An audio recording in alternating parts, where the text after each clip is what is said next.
Welcome, everybody. My name is Lorraine Harvey. I'm the chair of the Seymour Community Association.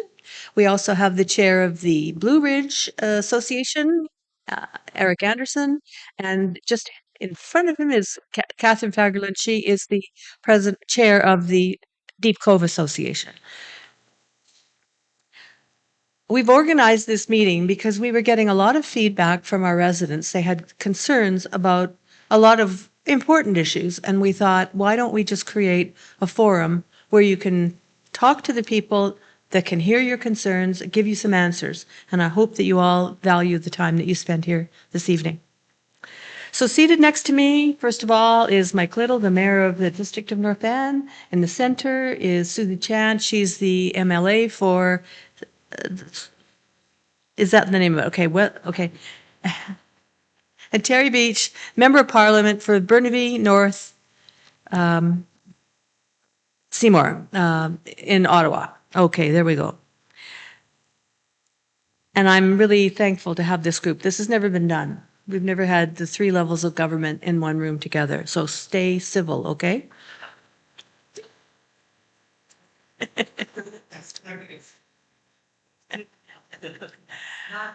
Okay.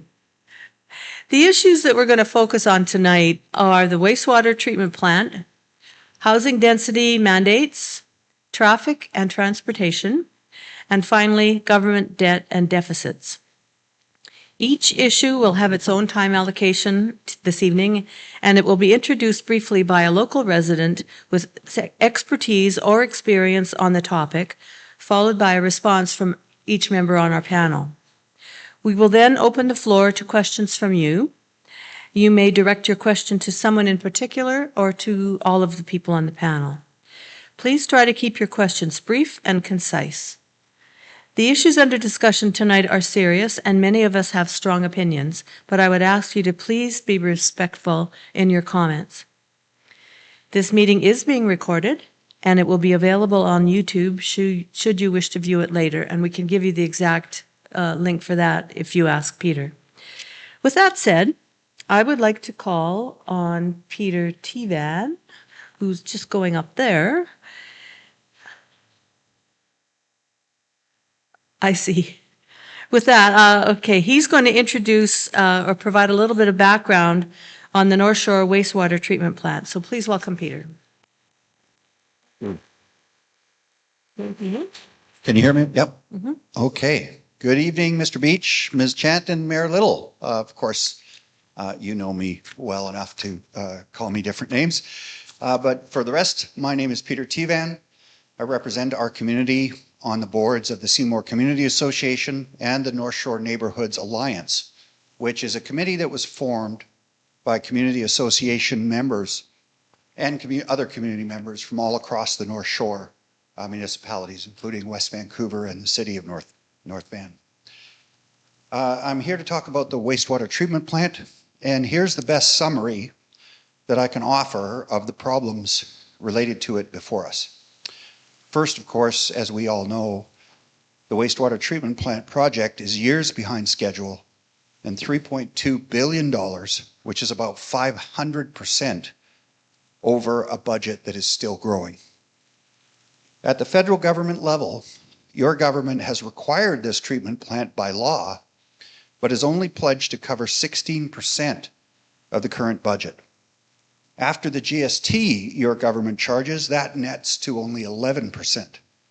Your government has said that you will contribute no more until a full audit or public inquiry is conducted. At the provincial level, your government has pledged only 5% of the original budget, but you stand to collect, of the current budget, but you stand to collect up to 7% in PST alone. This will generate profit for the provincial government. And the provincial government has blocked the call for an audit or public inquiry. The provincial government also has the authority over Metro Vancouver, also the Municipal Finance Authority and their governance models. At the municipal level, our elected representatives may have sincere intention of faithfully representing the interests of we who elected you, but in order to get a seat at the table, you first have to agree to non-disclosure rules and swear loyalty first to Metro Vancouver in place of your constituents. This failing model of governance in Metro has chosen to charge the North Shore ratepayers for their own mismanagement, a decision that will harm North Shore families in a punitive way for 3 decades to come.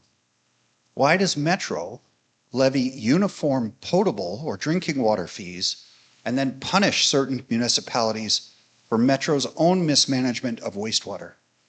At the same time, one or all the levels of government has dictated that this plant is to be built to accommodate a 50% increase in North Shore population over our current population of approximately 200,000 people. We have had a long-standing policy that development pays for development, and such costs should not burden existing ratepayers.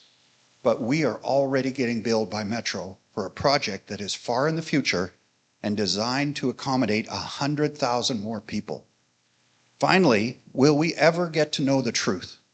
Or will the court cases be settled out of court with covert non-disclosure agreements standing in the way of accountability? And therefore, we are asking you, number one, please properly fund and enable a right-sized wastewater treatment plant for our current population. Please fund new resident infrastructure growth from either development charges or from general taxation, not our rates. 2, immediately launch an open public inquiry whose authority exceeds any non-disclosure agreements that may be negotiated by the parties in court. And 3, rebuild or amend the Metro Vancouver governance model in such a way that the representatives we send to represent us are bound only to be accountable to us, their constituents, and not to Metro itself. Thank you, and we would appreciate your feedback and your support.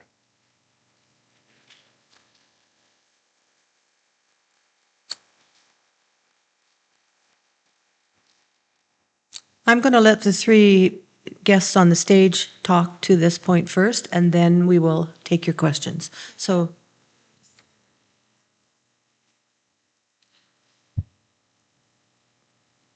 okay, Mike. How much time, and will I get a hook? Nope. Okay. Is this working?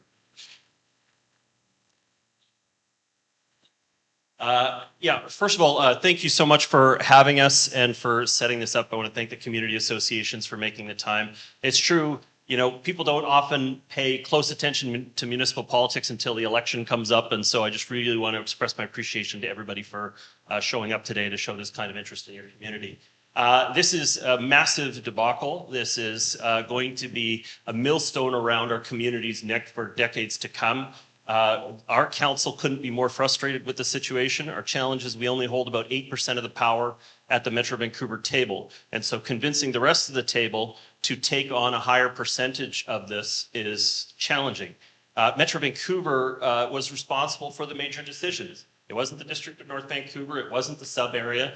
They picked the contractor. They picked the location. They picked the building. They issued, they're the ones who fired the contractor. And so we believe that Metro Vancouver as a whole should actually be taking a higher percentage, if not sharing the cost overruns in what they call Tier 3 funding, which is where the municipalities equally share it based on their population and net assessable tax value within the Metro system. And so we've been making that argument.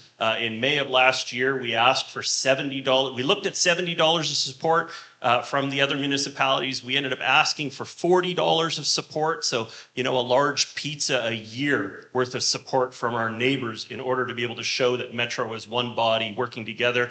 They only approved $10 of support from those. Now that $10, because our sub areas are so different, ours only has 200,000 people, where the other ones have 600 to 850,000.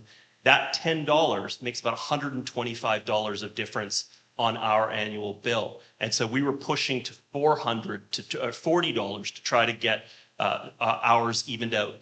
We still would have been the most expensive sub area within the region, even with that kind of equalization and fairness payment in it. It was rejected by the region. And so far, there's no commitment to revisit that issue, and we are absolutely frustrated. We've unanimously called for a public inquiry into this, although I do recognize it's complex with the court process taking place. And frankly, at this point, the court process has better powers of criticizing evidence, cross-examination, than an inquiry would have at this time. But we still stand resolute that there needs to be answers to the important questions. Why was that site picked? Why was that design on a stacked layout picked for that space? Why wasn't a decision made at an earlier point to move to a larger site so it didn't have to be stacked? All of those kinds of questions need to be asked. Why was the contractor selected when the contractor hadn't been building post-disaster recovery buildings in this country? And that was one of the key engineering technical challenges of the process. So there's a lot of questions that haven't been answered publicly, and they need to be answered. And you'll have our absolute support as a council because we're so frustrated by the situation. It takes me about 45 minutes to go through all of the history of how we got to the situation we're in today. I can't do that today. Happy to respond to your Q&As if you have questions specific about very specific pieces of it. But I also host 3 Meet the Mayors every single month, including one just about a block from here at the Seymour Seniors Lounge at Parkgate Rec Center. And that way, there's Peter. My cardinal was a bit off there. We meet there, and in that, it's just you and me. You're welcome to ask any questions you can, and I'll do my best to respond to them at the time. We have to be open and accountable, but there is this lawsuit out there that is a $750 million delta risk that nobody wants to mess up. I know what I can say and what I can't say. I will do my very best to answer the questions that you may have. But thank you very much for the question, Peter.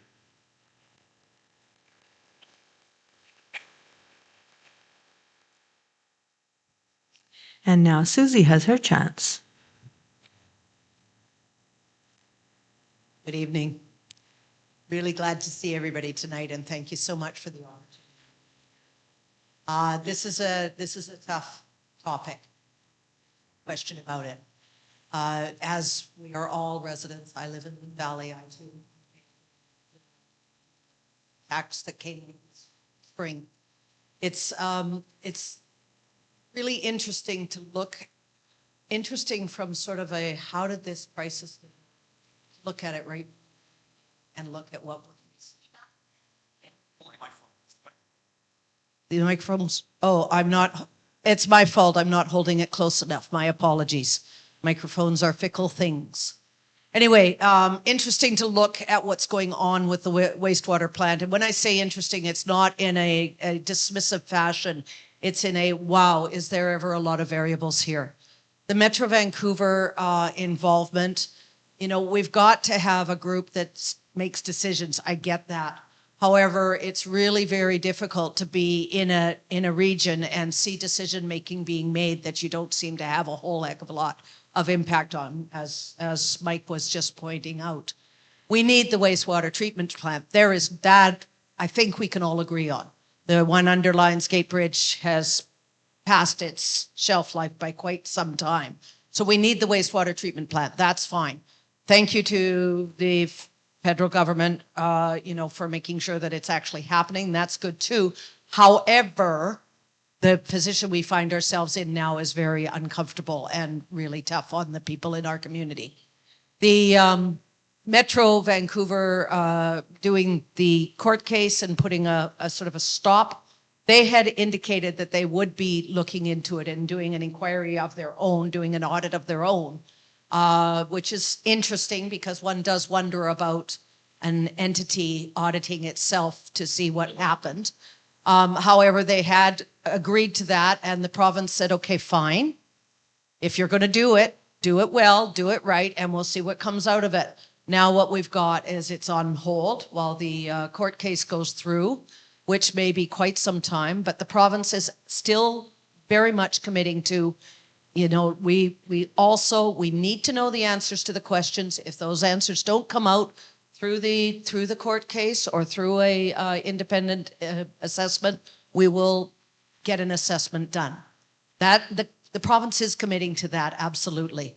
I speak about this probably every week in caucus. I bring it forward. I say, look, we need help. We need help with this. This should not fall on one community or on the 3 communities on the North Shore. And there is people hearing. It is being heard. It's very difficult not to hear me. Just saying. So there is a focus there, and it is on the radar, but we have to see how the outcomes happens with the trial. And I heard your comment, Peter, about the NDAs, remembering that NDAs cannot be used as a cover in the trial situation. Okay, so if 2 private entities, such as the contractor or Metro Vancouver, have had an NDA between them, those do not cover if they are subpoenaed to trial. So that is very reassuring to me. And I think it should be reassuring to all of us that the information will come out. Thank you.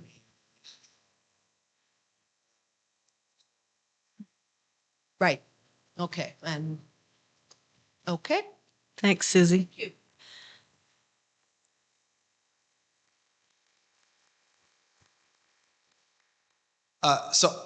Hello everyone. It's good to be back. Funny enough, October 15th, Mike and I were 10 years ago to the day.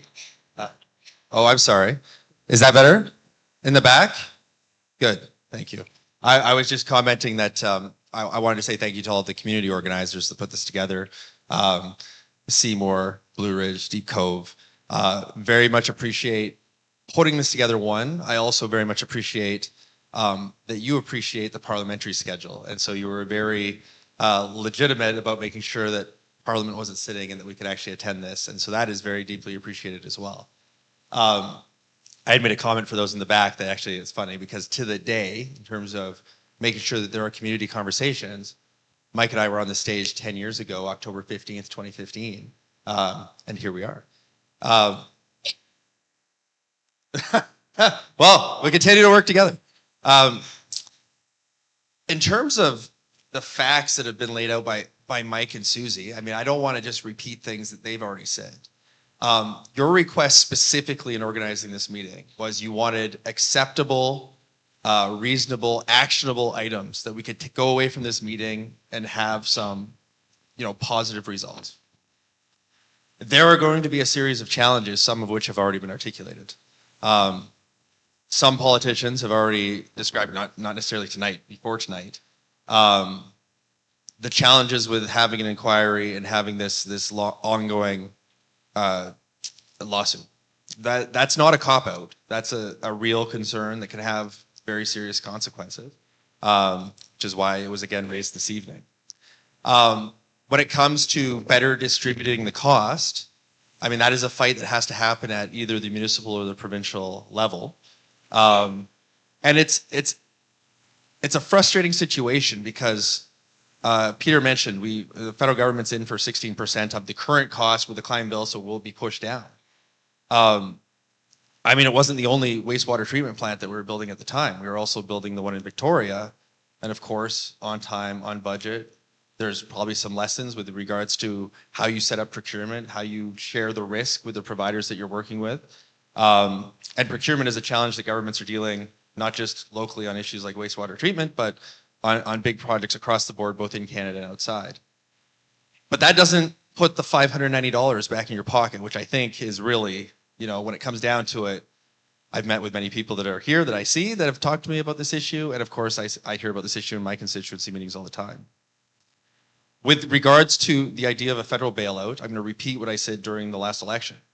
The Treasury Board rules are very clear on this, and there is a significant amount of moral hazard if you have a situation where you are setting up projects across the country and the government is backstopping all those projects. In the same way that Ontario doesn't necessarily want to bail out the North Shore on wastewater, we don't necessarily want to be on the hook for other major projects. Now, I did do some research to see whether that was 100% true in preparation for tonight. There is one exception, and it was Muskrat Falls. That exception, though, was based on the province actually going bankrupt if the federation wasn't, if the federal government wasn't to intervene. We're not necessarily at that stage here. So how do we get that $590 back? I mean, the federal government has contributed outside of this particular contribution about $303 million in infrastructure. Certainly, there's going to be a continued need for infrastructure, some of which we're going to talk tonight, whether it be transportation, housing, or otherwise. Continuing to make sure that we're getting more than our fair share of that federal contribution, I think, is one way that we can help. But otherwise, if you're looking at either revaluing or redistributing the load, that's a political fight that has to be done locally. Or if you want to look at an alternative solution, as Susie was suggesting in her work in caucus, that also is a political fight. So it's a matter of making it a top priority. That's not a workable solution. I bet you it's not an acceptable solution, but it is a accurate reflection of the reality that we're currently facing. I think Mike wanted to say something. Yeah, thank you very much for those comments. I was just going to add to the discussion there. So there is a precedent, which is Quebec has an equivalency agreement, which means that the wastewater treatment plants in Quebec do not have to come up to the same standard as ours do in the West and in the rest of Canada. And so I'd love to see our provincial government ask for an equivalency agreement where the provincial government comes up with how they're going to address the issue. And I'd love to have our federal government agree to it. And so it's something that's been done in other places. There's precedent for it. It was done through an order in council back in 2011, I believe, 2012. So it spans a couple of governments, and I'd love to see that dealt with again. Terry raises a very important point, which is the applicability of this of federal assistance to other grants. There's another shoe to drop, which is we have to still build the Iona plant in Vancouver as well. And we'll have a portion of that cost as a part of the whole region of Metro Vancouver. And the most recent budget on it says that it'll be at least $7-8 billion in the near term, and with another bill to come about 20 years down the road into the future for it. And so what we need is the federal government to come along and say that Iona plant, which is mostly treating rainwater, okay? The Vancouver and New Westminster have combined sewer systems, so their rainwater runs into their sanitary. And so the size of the plant at Iona has to treat 4 times as much on a rainy day as it does on a dry day. And so we need the federal government to step in on Iona and say, all right, we'd be better off to spend 10 years separating our sewer rather than putting all of this money into a much larger facility than we actually need. All right, it's your turn. Does anybody have a question for?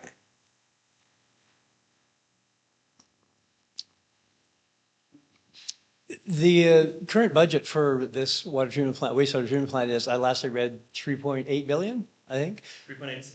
Yeah. Does that assume we win or lose the case against Acciona? It's actually not clear. The Board of Metro Vancouver hasn't decided how in contingent. Oh. The Board of Metro Vancouver at this point has not decided on how contingency or remaining funds within the budget will be attributed. But there's no question you probably wouldn't have the scenario that Peter's mentioned until at least 5, 6, or 7 years from now. And so you will know where you're at in the construction project. You will know how much contingency is left. But whether winnings would be applied to it or not is actually a future decision that the board hasn't made. I should mention, I've got Councillor Murray here in the audience. She's actually our representative on the District of North, or on Metro Vancouver, and was the one who was fighting hard for that $40 in compensation, which unfortunately in the end we only got $10. Okay, well, thank you. So that $590 is drifting around. Does that include losing the case or not? It's not in the budget of the 3.86 billion, no. But there is there's an unknown contingency number within that budget. They keep that under wraps for very intentional purposes, for competitive purposes. For a lawsuit? Granting. And so, well, you've raised an incredibly important point, though, because there's another piece of this project. It was a 3-part project. It was build a new wastewater treatment plant, build conveyancing from old pipes back to the new pipes, connecting it up. Yeah. And the third piece is decommissioning the old plant. And so some parties at Metro Vancouver want the sub area to pay for both the lawsuit and the decommissioning of the old plant. We happen to think that's something that all of Metro Vancouver should contribute to both of them. Because if the lawsuit turns out the way, it possibly will, which will be somewhere in the middle, then it's in part, it was Metro's fault or Axion's fault. So why should the sub area be the one paying? Great, thank you very much. Okay, there's a couple of people there. Try not to kill myself. Not yet. Hello, and I would like to ask a question, trying to understand a little bit about Metro Vancouver and who actually sits on top of that organization as a governing body and as an oversee body. Because whenever you have any kind of working body, some level of government has authority over them. Who has authority over them? Who did you want that to go to? Susie? Your Whoever has authority. provincial government does. I should be the one. So it is, regional districts are still a child of the province of BC. They have letters patent that set out their powers and responsibilities and authorities. And Metro Vancouver is no different from Squamish-Lillooet, the Fraser Valley Regional District in that regard. We are a child of the province through that as well. The body that is actually compiled, though, is all elected representatives. So Councillor Murray is our representative.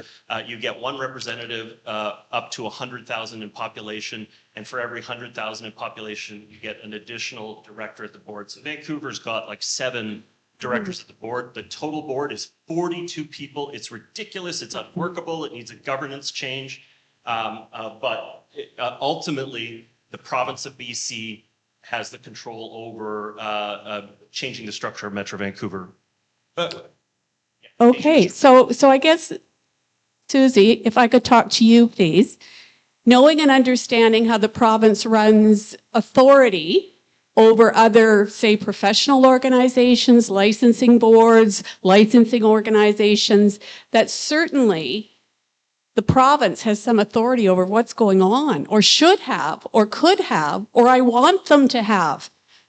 Okay, to me, this is not okay that that things are running amok, and there isn't government coming in to clean up what's going on there.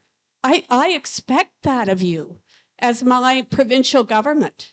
So let's give her a chance. Sure. Thank you very much. And I agree with you. I think that, and one of the challenges that we have at the provincial level, which I think everybody in this room will recognize, is that how much does the province have oversight and how much does it step back and let the various places that have made the arrangements to function independently, function either as a region or as a municipality or as a community. How much do we step in and interfere, and what does that mean in terms of responsibility and accountability? Does that mean that all the province pays for something that is done by Metro Vancouver? Those are the kinds of discussions that need to be held. Additionally, it's done under legislation. So if it's going to change, the legislation has to change. And that has to be brought forward as being something that is, there's 93 ridings in this province that is amenable to all of the province to be given attention and to be worked on. So it is a very, I've learned a lot in this gig. Let's put it that way. I'm a really good nurse. I'm a moderate politician, but I find it just amazing that the delicate balance between trying to make it so that the province is overall being supported and uplifted by its provincial government, but also being able to make the various areas, because this province is so unique and so diverse, the various areas still have the capacity to make the decisions that are important to them. And this definitely is a challenging example of it. The province absolutely commits to trying to find out what went wrong, and at this point they can't do that because of the legal proceedings. They will do it in time if the legal proceedings do not bring effective answers out. Thank you. Thank you. Yes, and then we'll go on to the next topic after this, yes. Hi. I may be misspeaking myself, but my understanding is that Metro Vancouver has just proposed a 0% increase for 2026, and yet we have this huge tax increase from the wastewater treatment plant. I think that was Vancouver City. Sorry, city? Okay. All right. Well, still, they get 0 and we're going up. We'll see if they make it. But the other thing that concerns me as well is this conversation about lawsuits and conversation about audits, because I'm guessing that those fees, those costs are over and above what we're being charged for already for this overrun in budget. So my question is, who is going to foot the bill for the significant legal fees and for an audit if it occurs? Are we going to get the lion's share of that as well? Just to restate, so that question has not been answered by the Metro Vancouver board yet. At this time, they are using budget funds and North Shore funds in order to be able to pay for their defense in the legal action, but it's not. We haven't had a formal decision from the Metro Vancouver board whether or not both the legal costs and the payouts, or both to Acciona or returns back to Metro Vancouver, whether they would be distributed to the sub area or to Tier 3, which is everybody else. And the other one that I raised with this fellow over here, which was we still have to deconstruct the old plant. And there hasn't actually been a decision at the Metro board about how that's going to be paid for. Does that answer your question, Colleen?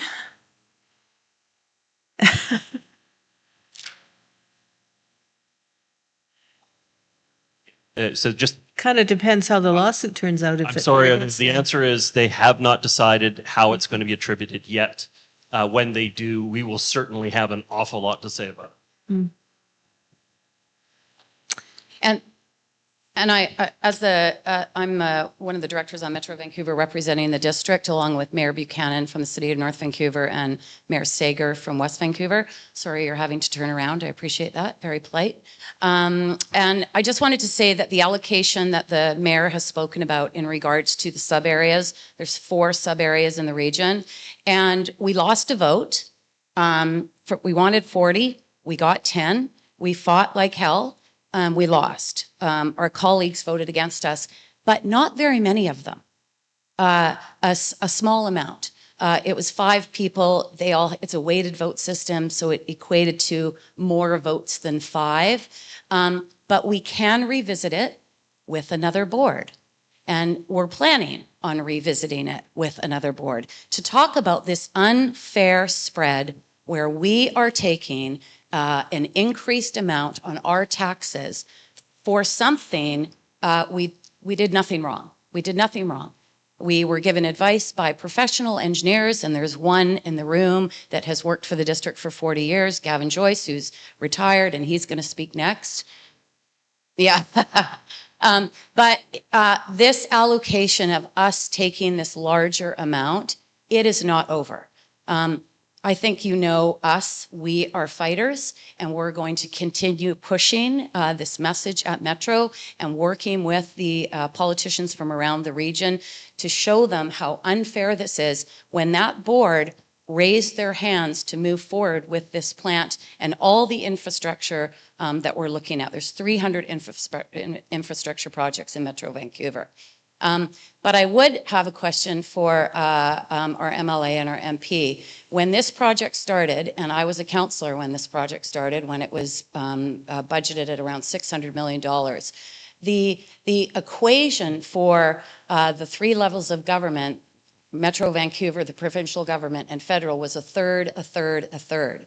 When the price rose up to the first escalation to 1.2 billion, all of a sudden that number was no longer a percentage. It was a set number of 200 million from the senior levels of government. And the region and the municipalities picked up the rest. You know, we've been absorbing costs through the growth of this province and, you know, the number of people that are coming into this country trying to keep up with all of the issues that residents expect. And I get that the budget for infrastructure projects in Canada is a finite amount of money. But there's got to be a way for, as the mayor pointed out, to relook at the standards of this project and to relook at the costs that we're absorbing in one of the most expensive communities in this country, with a cost of living that is into the stratosphere. We can't fund these projects with 2.5 million people. It is just not sustainable. We cannot do it. And we need you to come and help us do this if we are going to continue to grow.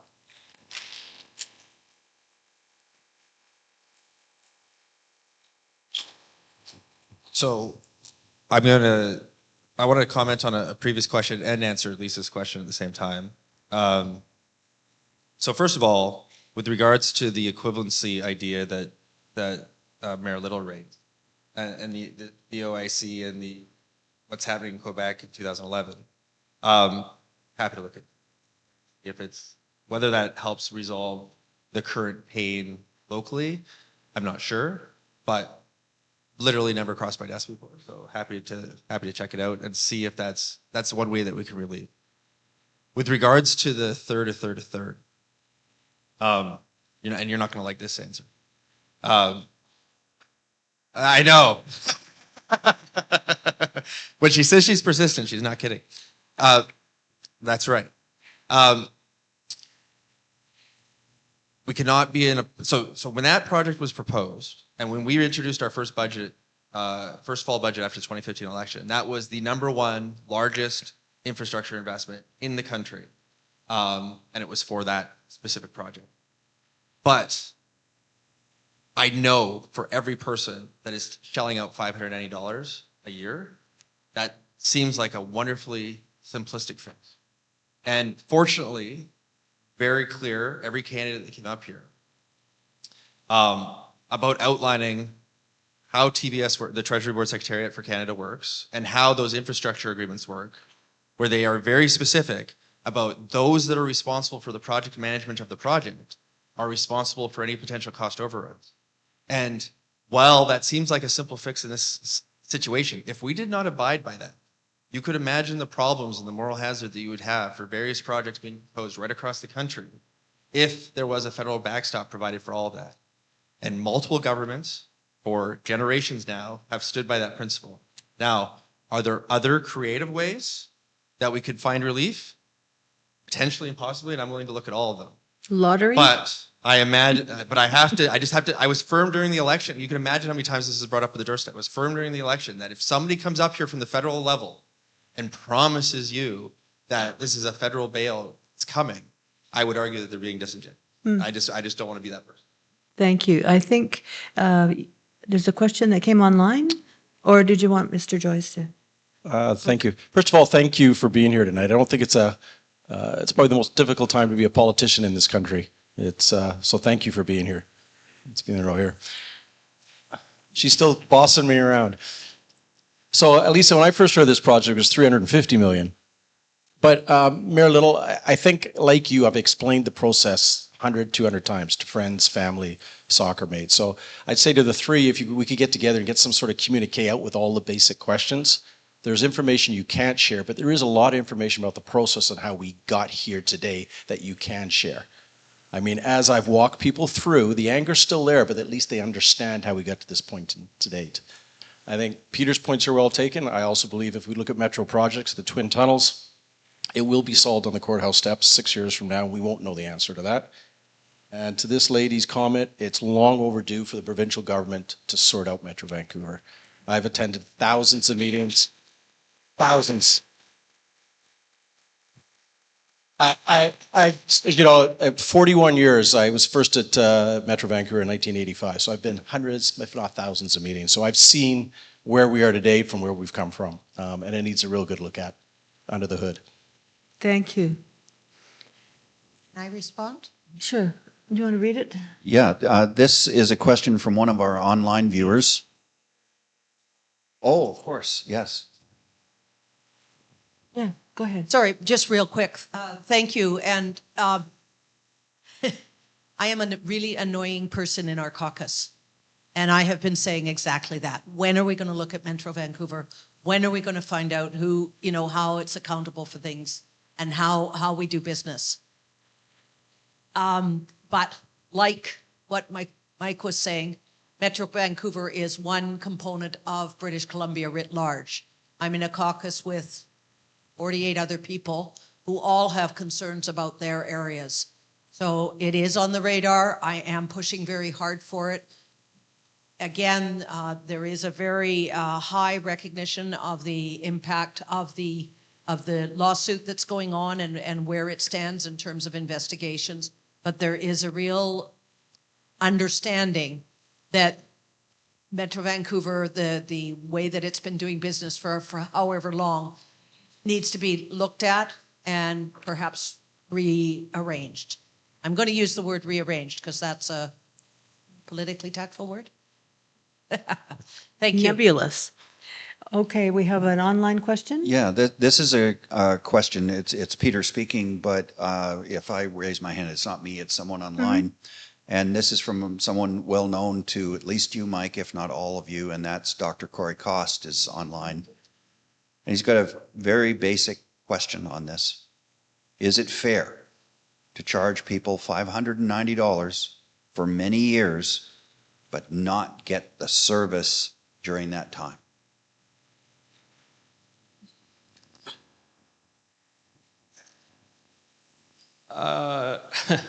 That's a difficult one to answer. I mean, you obviously have to building the building, and you have to have funds available at the time of construction. There's currently 400 trades personnel on the construction site right now. They probably would have a problem with us waiting until the thing is complete to pay them. You kind of have to follow your contracts. This is a design, build, operate contract. It includes the municipalities in Metro Vancouver financing it on the front end. So I hear his question and his concern that it's frustrating that we're paying for a service that we're not receiving until some later future date. I don't know how else you build something without putting the money ahead up at the front end. Okay, we're going to move on to the next segment now. I'm sure there's more questions, but they will be around to talk to you. Oh, Can I just say Carrie's one got more thing? something? Sorry, I was distracted by the urgency to answer Lisa. I didn't actually say the thing that I was going to say originally when I grabbed the microphone. And so two things. One, for the people that are really nerdy about procurement processes, highly recommend How Big Things Get Done. It's a wonderful book. I delivered it to the Treasury Board while I was there. It really takes a new look at how governments should relook at how they engage in private sector partnerships and how they protect the public's purse when they're going on these large-scale risk projects, because this is not a unique situation where we have these cost overruns and we're dipping back into the public purse and taxpayers are on the hook for it. But the other thing that I wanted to comment on was with regards to the governance of Metro Vancouver, and I don't wish to wade into municipal and provincial politics too deeply. There is a question that we should be asking ourselves when it comes to fairness, and that is, are we being misrepresented under the current governance structure? Because yes, technically the provincial government is a delegator of authority in all matters of things. They delegate all of our school boards, they delegate all of our municipal governments, and they delegate Metro Vancouver. And if the answer to that is that this particular case is a symptom of us not getting the representation that we think we deserve, then that certainly is a question that we should follow up on, and that politicians. Restructuring. All right. We're now going to move on to housing mandates. This issue will be introduced by Catherine Fagerlin, and she's the chair of the Deep Cove Community Association. So please welcome Catherine. Hello, everybody. I just wanted to say we obviously this ran way over the time that we expected it to. There will be people who don't get a chance to ask their questions. Peter has set up a YouTube. I don't understand it. It's too techy for me, but there is a collaborative element to it. So at the end, we'll describe that. We don't want to leave you frustrated with no ability to voice some concern that you had in the beginning. Anyway, okay, so about housing. Good evening, panelists, and thank you for participating in this conversation with local residents. I'm Catherine Fagerland. I'm a member of the Deep Cove Community Association. I'm the chair, actually. I've also I served for 2 years on the Rental, Social and Affordable Housing Task Force. And under those auspices, we did a lot of research into housing and data and whatnot. So I know a little bit about this subject. Okay, so but I'm not speaking on behalf of any of those right now. These are my words and my words only. The news is full of references to a housing crisis, meaning the availability and/or affordability of rental and market housing. Responses from all levels of government over the last decade tend to focus on a build, build, build solution, but is that working? Provincial Bills 44, 46, and 47 flow directly from federal and provincial initiatives to provide more housing. These bills mandate increased density in single-family neighborhoods and around transit hubs. Plus, they relax size and height restrictions and remove some requirements for off-street parking. That one causes problems for a lot of people. Additionally, Bill 44 prohibits public hearings for some rezonings, removing the rights of existing residents to publicly voice their concerns about changes that will fundamentally affect their neighborhoods in front and voice those concerns in front of municipal governments. So residents have lots of concerns with these housing initiatives, but 2 questions to start, and I'm hoping there'll be some more from the audience. Considering our market economy, government initiatives don't seem to be providing greater affordability for North Vancouver residents. Zoning that allows increased density increases land value, which inevitably increases the cost per housing unit. Further, new construction is always more expensive. Mike said that once during a campaign speech. So where these initiatives lead to demolition of existing housing, we're losing more affordable options. How is this all supposed to improve access to affordable housing?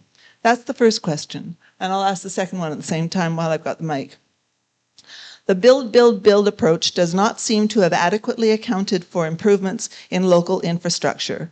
More housing means more demand on existing services such as hospital and healthcare facilities for our aging population, schools, and transportation capacity. This increasing demand is already affecting livability on the North Shore. Where are the means to fund the much-needed infrastructure improvements? And I open it to everybody, but Mike, could you address it first? I got it. You Yeah, got it? I got it. Thank you, Kat. Yeah, so it is a very big challenge for us to be able to provide affordability. I think the comment that I made that Catherine was referring to is that there's no affordability in new. The amount of public subsidy that you would have to pump into a new unit to bring it back to an affordable level is so massive that you could never get the uplift to make the math work. You would have to pump a massive amount of public subsidy into it. And the other challenge is you have a lot of the older 3-story walk-ups and aging facilities have a target on their back because they have a redevelopment value that far exceeds their current economic usefulness to an owner of those facilities. And so some things have been done that I actually fully support. So Terry and the federal government have been supporting loans to the co-ops to be able to help them rebuild their buildings. I think that's an effective program. I've been supportive of that. We want to see more of it. We want to make sure that the aging facilities in our community are supported instead of knocked down. But I will say that the only way that affordability is being provided is by undesirability. Okay? They're making the units smaller. They're putting them in a denser package. They're giving less amenities and support with them.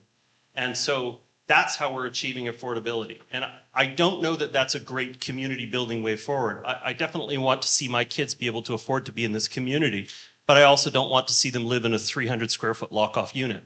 And so it's not an effective way to actually provide a good quality of life in the process. So I do think that we do need to be building.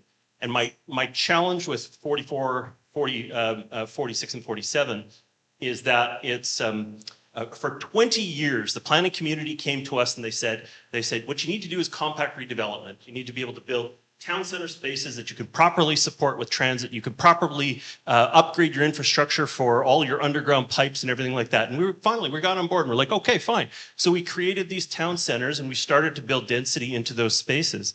And now the provincial government, through bills 44, 46, and 47, have said, well, actually, we just want to see population everywhere, specifically 44. And unfortunately, it means that you're going to have spaces up in the community that actually are very car-centric neighborhoods where all of a sudden you'll be able to have a larger place with multiple dwellings in it. I want to put on your radar.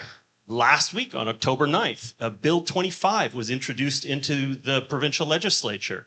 And in it, it addresses something that we specifically as the District of North Vancouver did on 44, 46, and 47. And I know this is getting a bit into the weeds, but the province said that if you have a restrictive zoning, 1 or 2 dwelling units in the space, so imagine a primary house and a secondary suite, if that's our zoning, that zoning is no longer any good and you have to move to 4 to 6 units in all of those areas. And so the district had a really tight read of the legislation. We're like, okay, so it's trying to get rid of those restrictive, fine. We'll go to 3. So we added coach houses throughout the whole district of North Vancouver. It doesn't mean you can build a coach house. You have to have the space for it. You have to have leftover and be able to make it work. But we made it available in the legislation.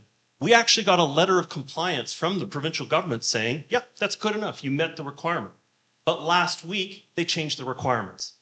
And so they closed that and said, actually, it's now going to be 3 dwellings that you're going to have to, if you have 3 dwellings, you are a restricted zone, and now you have to come up to 4 to 6 units. So if that legislation, which has been introduced, it hasn't been passed, it hasn't been debated in the House yet, but it was brought in by the minister, if that gets passed, it means that the most car-centric, remote streets in the community can all of a sudden have 4 dwelling units per lot. And the other provision, which I think you mentioned, is it also restricts our ability to require the provision of off-street parking. And so municipalities, usually when you build a secondary suite, we say, you have to provide 1 parking space off-street for your tenants. That would all be gone. We would not be able to require any parking provisions on those. And so I fully support town center planning, town center development, where we have the infrastructure, where we can get the transit service. But instead, this approach is, frankly, we just need units and we're going to just put them wherever. And I can't get behind it. I don't support it. And I hope that when it comes forward in the legislature that Susie will vote against Bill 25 so that we can get back to some proper town center planning.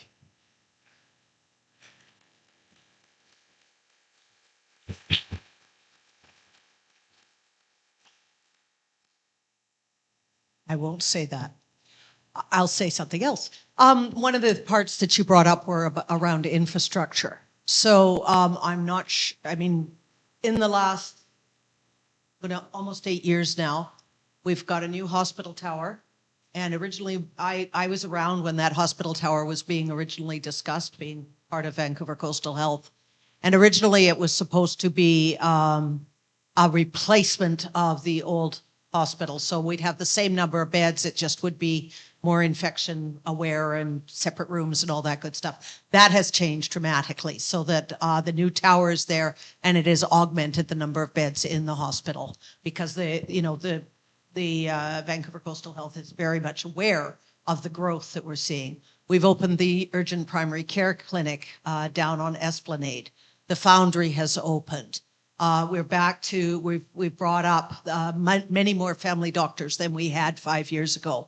We've also enrolled over 8,000 nurses more than we had 5 years ago. So the work is being done around health, around the schools. We're building the new school at Cloverly, which is not quite in here, but there are kids from here that are will be going to Cloverly. We are building, we've got a new addition going on at Lynn Valley. Argyle is newer and larger. So some infrastructure work has been done. You're absolutely right. British Columbia at one point was seeing 10,000 people a month coming into British Columbia.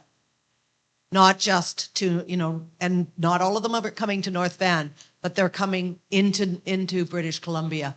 And that is very, very tough for a province writ large to work with and manage to make sure that everybody's got somewhere safe and secure to live and has the health system that they need, has the school system they need, but we are working towards that always, and we will always continue to work towards it. North Vancouver is no exception. Thank you.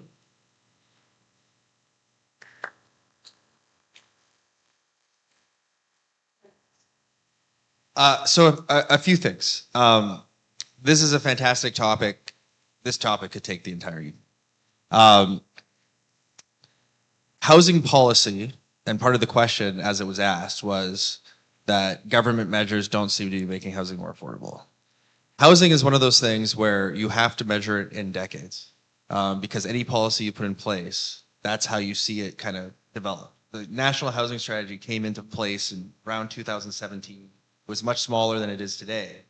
But many of those projects and a lot of the infrastructure around the different types of housing took many, many years to even come online, and now we're seeing a better kind of flow through.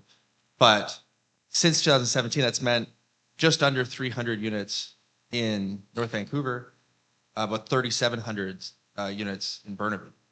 And the other interesting thing when you talk about housing is everybody in this room right now is thinking about housing, but everybody is thinking about slightly different housing.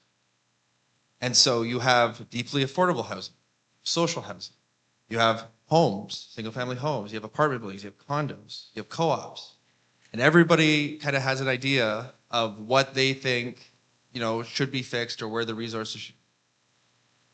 The National Housing Strategy has been, for one thing, quite comprehensive, all the way from homelessness, all the way to trying to get people to own their own homes.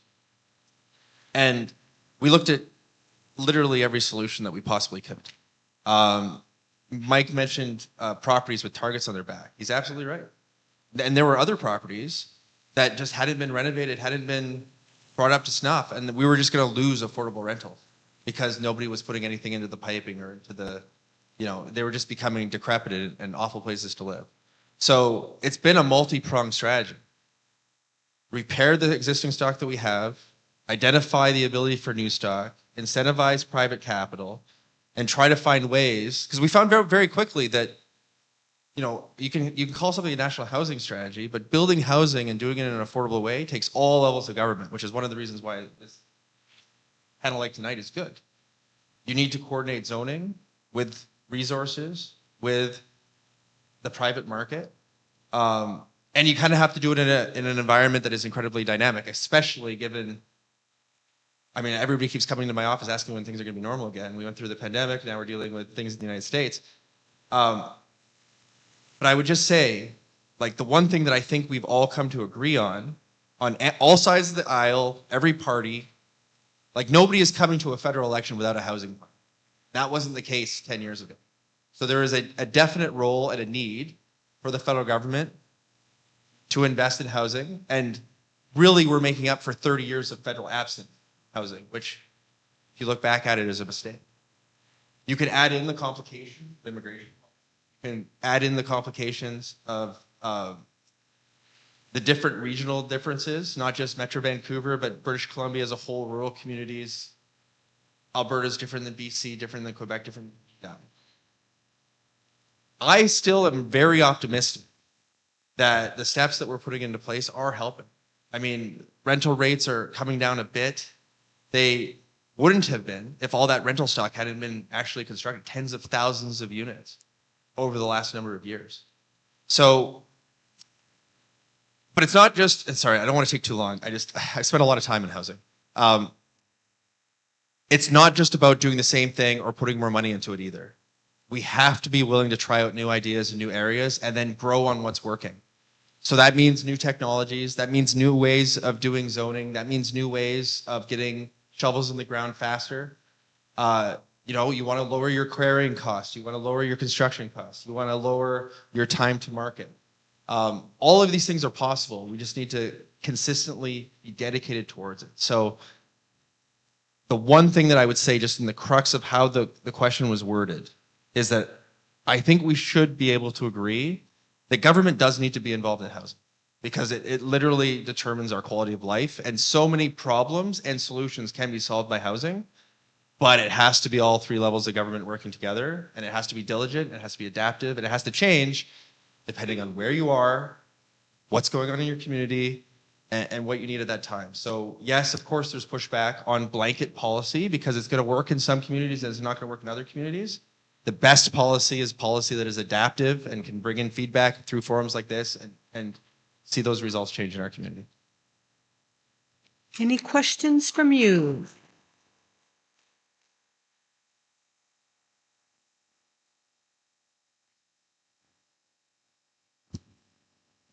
Hi, thank you. So I just want to ask maybe a little bit for Susie and a little bit for Terry here. Ms. Chant, the provincial government is basically really demanding housing densification in our communities. So my question to you then is, with these houses, with these people, where are the jobs? It's nice that we can put all kinds of people here. We want 100,000 people here. Where are they going to work?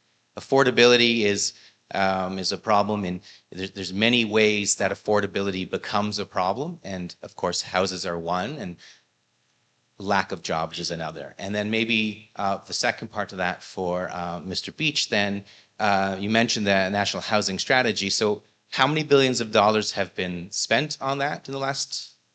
Not since 2017, so the last 8 years. How many homes have been built under those billions of dollars, and how many more homes can we expect to have completed with the billions of dollars that have been spent on those particular strategies? That was a heavy one.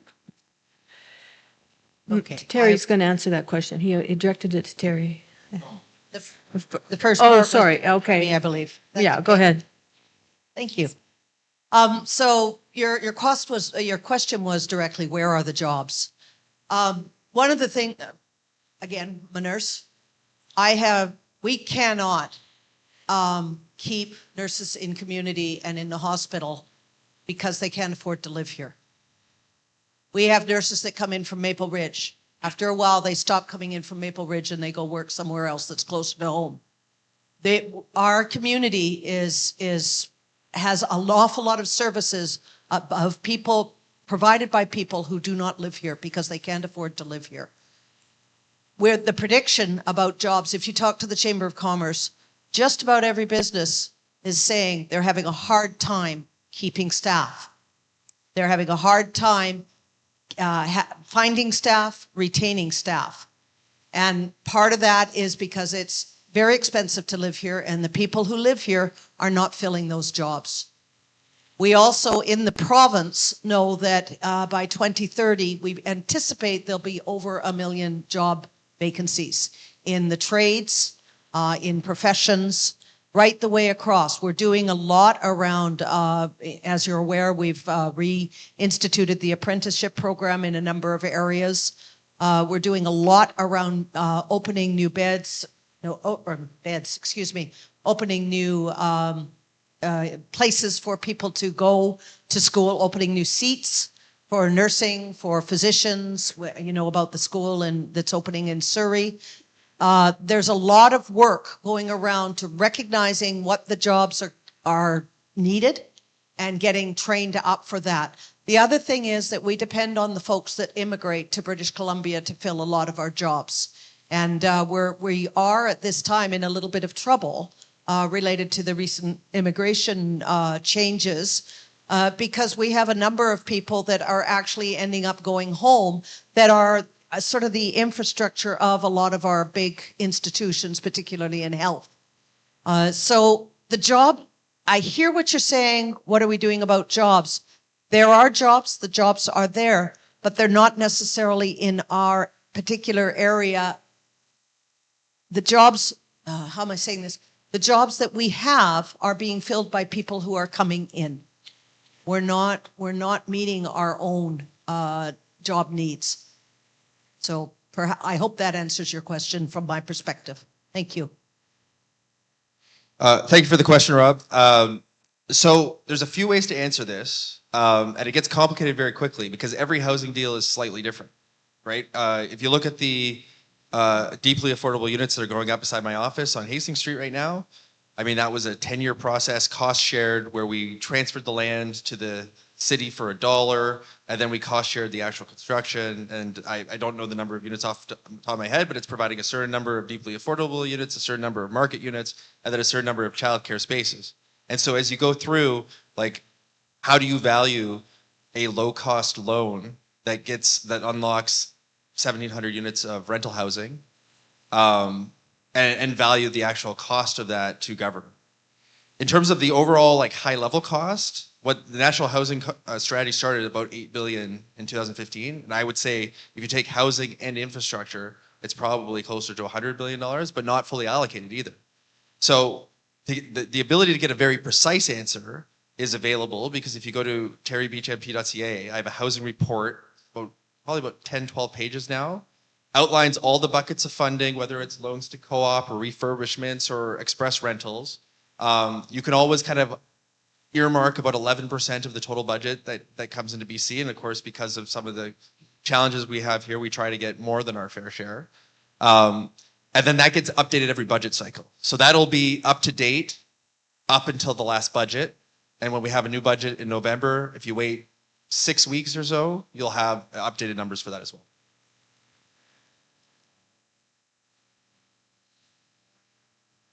Oh, I'm sorry, Rob, how quickly? Hello. Okay. Hi. I think we're done with that one, so I can move along. Don't tell me the Blue Jays score, please. Saving it. My name is Karen, and first of all, I just I don't go to many of these. I should go to more of them, but I'm just so impressed with the community, first of all, for coming out when the Blue Jays are playing. And for you folks, I imagine it's a hot seat up there, and it's not an easy job. And I work in an industry where there's a lot of criticism as well. I'm a leader in education.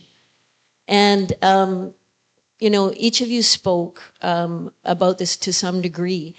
But with this housing, we need the services that are going to support it. And zoning is part of it. The services are part of it. It comes from a provincial level. It comes from a federal level. And it also comes at a local level. When we're looking at innovative ideas, and I heard you talk about innovation and looking at things differently, I'm not necessarily asking a question, but I'm going to give you a gem here.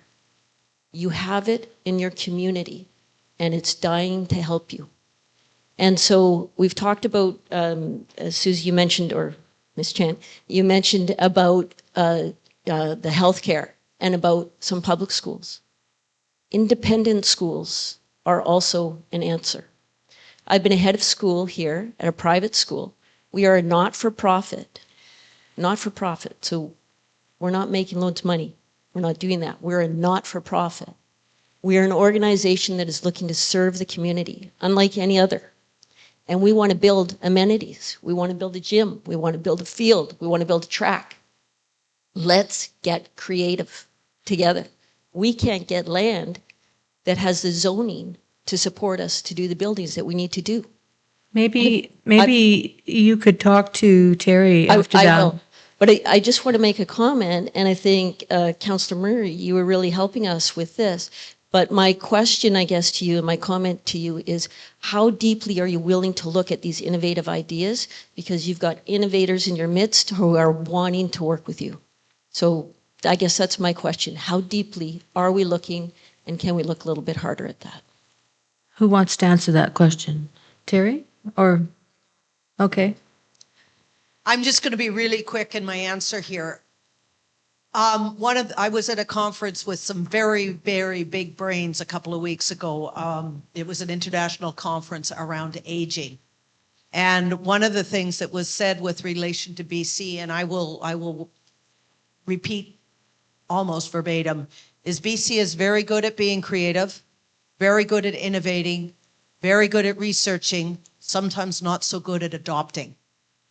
And I think that is, when I heard that, I went, yes.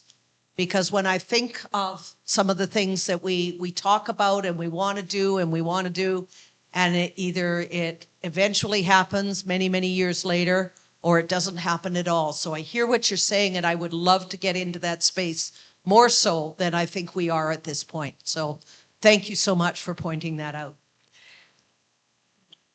Sure. Yeah, just to your specific question about private schools in the community, So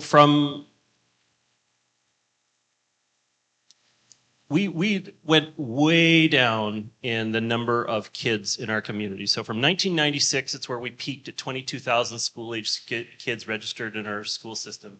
And by 2014, we were down to 14,000. And so we lost a third of our school-age kids. And so during that period of time, 8 elementary schools were closed in our community or leased out.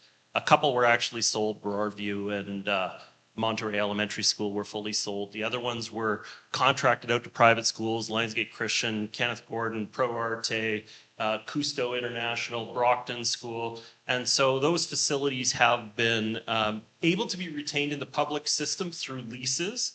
And I know that's not the ideal circumstance for a private school. They want to have tenure. They want to be able to have control over the space.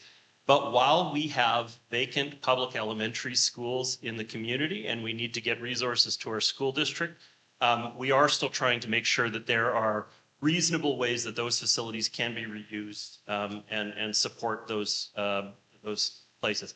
I think what you're suggesting with creative ways to use zoning to solve the problem, the challenge is when we view a land as park, recreation, and open space, or we use it as view it as institutional space, there's a public interest in it, and entirely farming it out to private school while we have underutilized public school facilities, it's a challenge for us.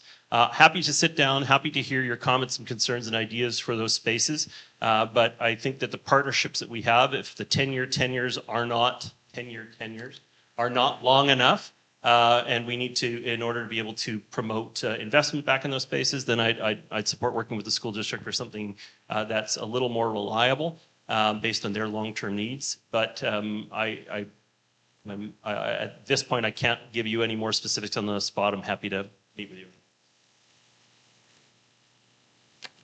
I mean, in terms of addressing the innovation question, I mean, we have no choice except to dig really deep into that issue. So if you think about how you were building condos, still today, but 10 years ago, you were looking at, you had to option a piece of land, you had to negotiate a rezoning with the city, there was probably a town hall involved, you had to hire an architect, you had to revise that architectural building to certain requirements and design standards, and then you negotiated a couple extra floors because that's where the real money was, and then that took a little longer. You're paying interest on your massive loan and carrying costs for this entire period. And then you're going out and you're taking it to market. You got to pre-sell a certain number so that you can get the insurance, so you can get the construction loan, so that you can start putting shovels in the ground. And then there's the whole passing on the keys and everything else. And if your best intention was to get that, apartment building up as fast as you possibly could, 5 years blow by, and you start adding up the costs per door on that, and it adds up real quick. So there are ways to innovate all along that spectrum. Like if we put our minds to it, like we're already shortening that distance. We've done things like the Housing Accelerator and the fund to incentivize people to think about that more deeply. But, you could imagine a world where if you had optioned a particular area where it was suitable for higher density next to transit that already existed, et cetera, had the infrastructure in place, a world where you could option the land, select the architectural design, the negotiations with CMHC and BC for the affordable units that are going to be in there, and the number of childcare spaces are already incorporated into the design, so there's no approval process. You literally sell out the next day, and you start building a couple of weeks after that. Right? That is possible, and that will save money. That will lower the cost of housing. When we talk about other things like factory-built housing or printing of materials, etc., I mean, those aren't quite there, but you can understand the potential value. I mean, there's some transportation, there's logistics, the technology is not necessarily there, but we have a construction season. What if we can eliminate that? What if we are producing buildings 24 hours a day, 7 days a week, and then transporting them to the site and having them up in a matter of days? If we can get those costs down, I know there's a whole bunch of people that have backyards, they'd be willing to have a secondary unit or the like, but they're not going to take a mortgage to subsidize somebody else living in their backyard. It needs to make financial sense. And so we need to work to drive those costs down, but it's one part construction cost, it's one part zoning, it's one part the administrative red tape and just how we're designing communities. And that's not, I get accused of this, and I want to say this because Mike's here, that's not taking the planning away from the cities, right? The OCP process, incredibly important, right? That's how we determine the communities that we want to build. But once we've decided that, we've got to commit ourselves to making that faster, more efficient, and essentially long-term more affordable. And innovation is the only way we're going to. Thanks. One more? I just want to go back to the question that Catherine Fagerlund asked, which was about the infrastructure for the housing under the bills 44, 46, and 47. These bills are requiring the District of North Vancouver under these bills to accommodate, and by the end of this year, by December, this has to be passed.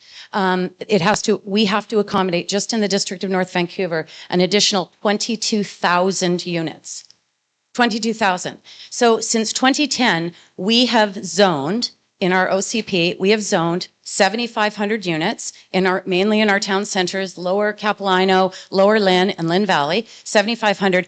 We have occupied only 5,500. We have 2,000 that haven't even been built. They're not even digging in the ground. This legislation was seen as a way to bring affordability under control, and I'm with all due respect, I do not believe that's going to happen. The only affordable housing on the North Shore, when you have 3 ski hills 5 minutes away from where you live and beaches in your front yard, is old housing or social housing. The reason rents are coming down is because the province, and I give you credit for this, you put controls on Airbnb. So not all of those units, those strata units that were purchased, people could turn around and be hoteliers and charge $450 a night. That's why rental rates were into the stratosphere. But my question, and I think this is Catherine's question, is we've had this discussion so many times, how are we, if we can't pay for the sewage treatment plant, how are we going to pay for the infrastructure to accommodate 4 and 6 unit buildings on every single family street in the District of North Vancouver and throughout the region and the province? It won't happen. We can't do it. There is no way we can accommodate that infrastructure. Just for the engineers to understand the implications of this legislation that the province has put in place, it's going to take 3 years. And when you passed it, the province did not go to Metro Vancouver and ask, how can we accommodate the utilities, the sewer, the water, the roads, the bridge? The bridge. How are we going to get over the inlet? So I wish there was a 4th chair up there, but I just think those are the things that we have to understand. It just can't be about more density.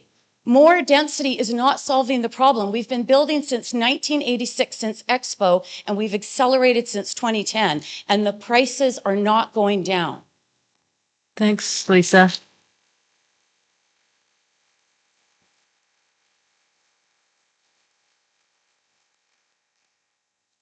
I would like to ask a question. I've had this idea in my head ever since they proposed this. There are many small towns in British Columbia that have lost their major employer, and they are dying for people, like literally dying. Why not, if you're going to incentivize something, why do you not incentivize employers or manufacturers or other industry, clean industry, to relocate in these small towns where they already have a school, a hospital, a community center, probably lots of empty houses, and a lot of people unemployed? A lot of these towns are on rail or on highway.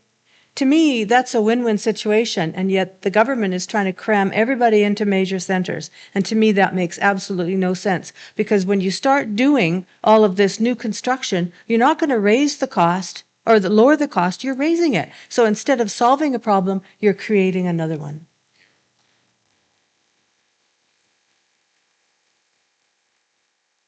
So it's a fair question. I remember we had a housing session. I asked a similar question, not quite the same, but along the lines of, is it marginally more efficient for us to turn a 1 million person metropolis to a 2 million person metropolis, or is it more efficient for us to take a 100,000 person city and turn it into a 200,000 person city?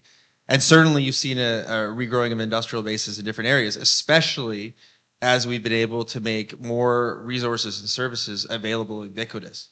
And so the ability, especially for internet, to be available in centers that weren't there before, that wouldn't ever be considered as industrial property or as suitable for commercial operations, that's all of a sudden unlocked large parts of the province of BC that we could do exactly what you're talking about.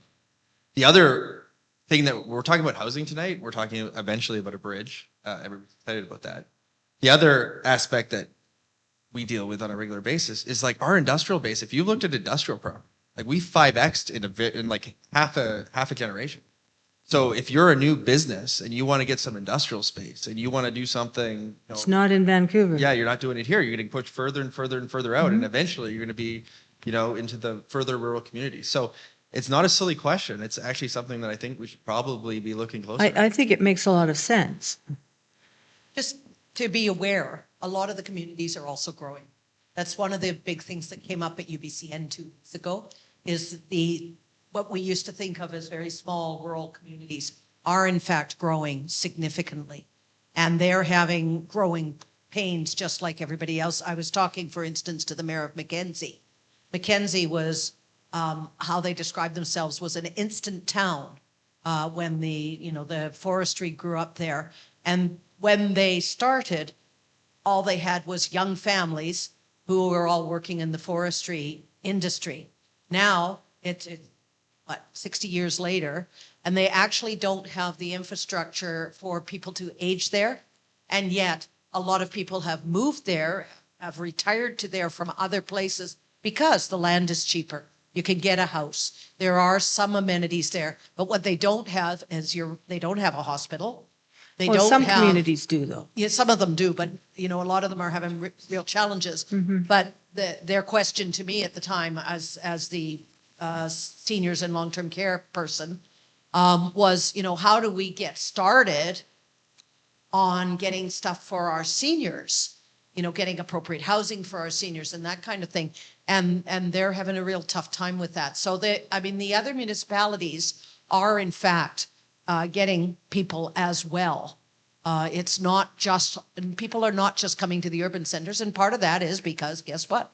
They can't afford it. Yeah, but it's the concept is terrific, and there's work Well, to I be think done with it. they should think about it. Anybody else want to talk about this? There's somebody with their hand up back. Oh, I'm going to have to get on with a couple of things here.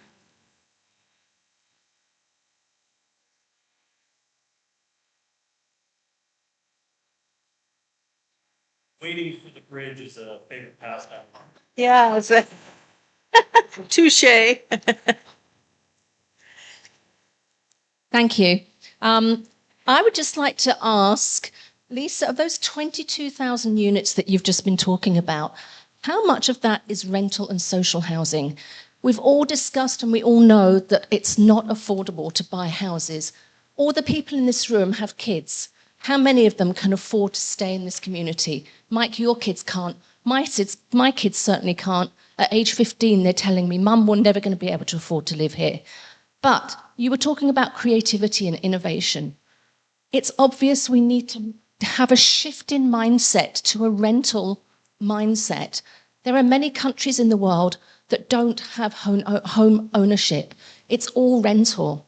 And if that's the way it can be afforded, then is the federal government and the provincial government investing enough in social housing and rental housing? So I guess my first question is, what percentage of that is rental and social housing? And what can be done to shift the mindset to say, okay, it's not going to be home ownership. Well, then let's do what we can to make sure people have roofs over their heads in some way or another. Thank you. Yeah, thank you very much for the question. What I can tell you is that the legislation does not prescribe specifics. What the province has said to us is that they want us to achieve a 50-50 split of affordable going forward. There's no path to do that. Our land economists who we met with said that in 4-story walk-ups, I have to produce 9 market units for every 1 subsidized unit that I can produce. In tower format, I can get that ratio down to 5 to 1. But you can see my problem. For every person I want to take out of that bridge lineup and say, hey, I want them to live closer to where they work on the North Shore, I got to produce 5 to 9 more units that are going to be consuming and drawing more services to the North Shore, which means more traffic over the bridge. And so it's a very big challenge. What I will say is there's actually preferential economic conditions happening right now for new units to be purpose-built rental. We're actually getting an extremely high ratio of purpose-built rental projects right now.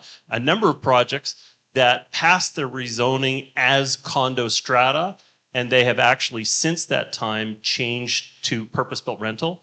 Quite often what happens is the financier changes, and so they go to perhaps a pension fund or an organization that's looking for a revenue stream coming back, not just a quick sale.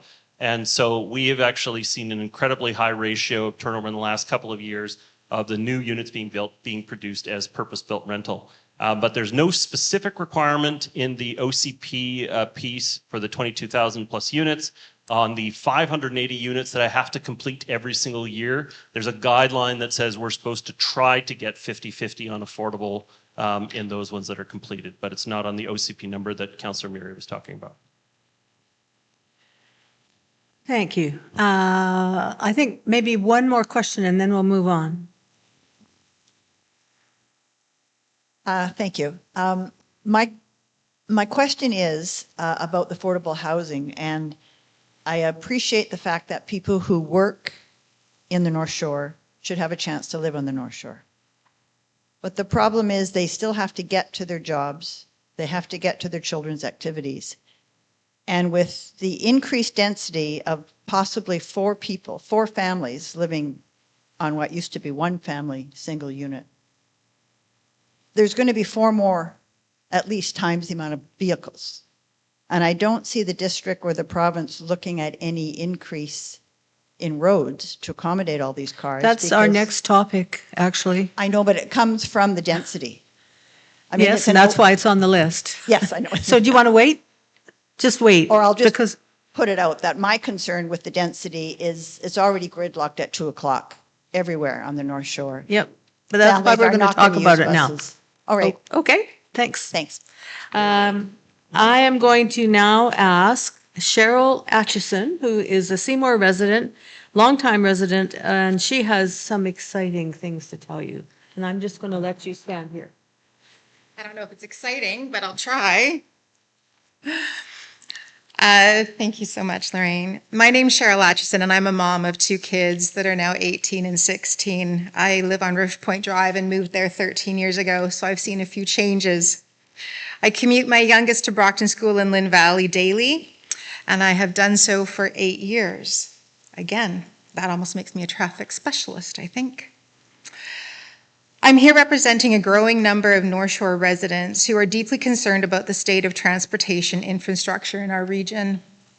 The North Shore is undergoing significant growth, which is being mandated by both the federal and provincial governments. However, our current roadway and transportation infrastructures fail to accommodate the increased traffic volumes. It only takes a single accident or a minor disruption to halt traffic to a standstill, quite literally. This gridlock is not merely an inconvenience, it's potential hazard, particularly in emergencies where response times are crucial. We all know the story because we live it every day. Gridlock on the bridges, packed buses, long commutes, sitting in traffic, and limited alternatives. What used to be frustrating has now become unsustainable. As a resident, it deeply troubles me to watch our community struggle due to outdated transportation infrastructure that fails to meet our current and future needs. The simple need to get from point A to point B is turning into a monumental task more often than not. Traffic congestion has far-reaching effects, including increased pollution, stress levels in road rage, which we're seeing more and more, sadly, and decreased productivity. It's affecting how we work. It's affecting how we live, how we access services, and how we connect and feel connected to our region. Our transportation infrastructure is no longer keeping up with the demands of our growing population, and residents are feeling the impact. Jonathan, would you mind helping me? Tonight, I'm presenting you with a petition to each of you that has over 6,284 signatures from our community. These are not just numbers. They are voices, they are families, they are workers, they're business owners, they're students, seniors, and those passing through the North Shore. We are calling for a real, immediate action. We are currently relying on just 2 major crossings, and one of them, the Ironworkers Memorial Bridge, is aging and already struggling with its capacity. It only takes one accident to cause a complete shutdown, and that's not a risk we can continue to take. This petition also calls for better public transit options that actually meet our demands, faster planning and delivery of infrastructure improvements, and clearer communication and accountability from all 3 levels of government. We know these are complex challenges. We understand that. But we also know that progress starts with political will and leadership.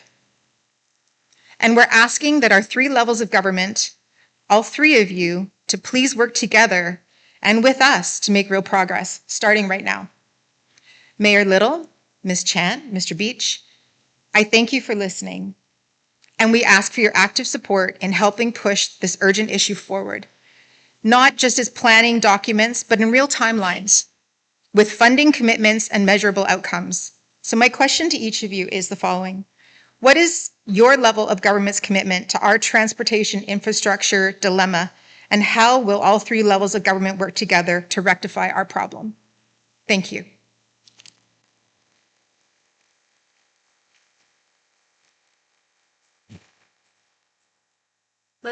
Let's start with Mr. Beech. Thank you. So first of all, thank you for doing this. This is more helpful than you imagine. One of my actionable items depends on something like this, so that's very useful. Pollsters for years have told us that when they take polls on the North Shore, they often retake them because they never see so much agreement on what the number one issue is, and it is traffic, and it has been traffic for a long time. There have been investments. There was the Lower Lynn improvements, always a Band-Aid, not a solution. We've done transportation investments, both through TransLink, also like the revised PIBS exchange. We've been working on the BRT project with the 222 test route, and there's a series of other things, the permanent tow truck on the bridge, et cetera, et cetera, et cetera.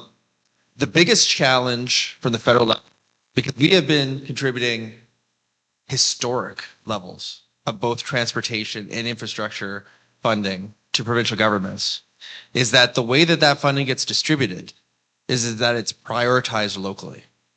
And so every time, and it's been multiple transportation ministers, so I don't think anybody will get mad at me for saying this, but every time I have a conversation about what is the future of the Second Narrows Bridge, are we talking about other, fixed link connections, like how are we gonna take care of the biggest traffic bottleneck in Metro Vancouver?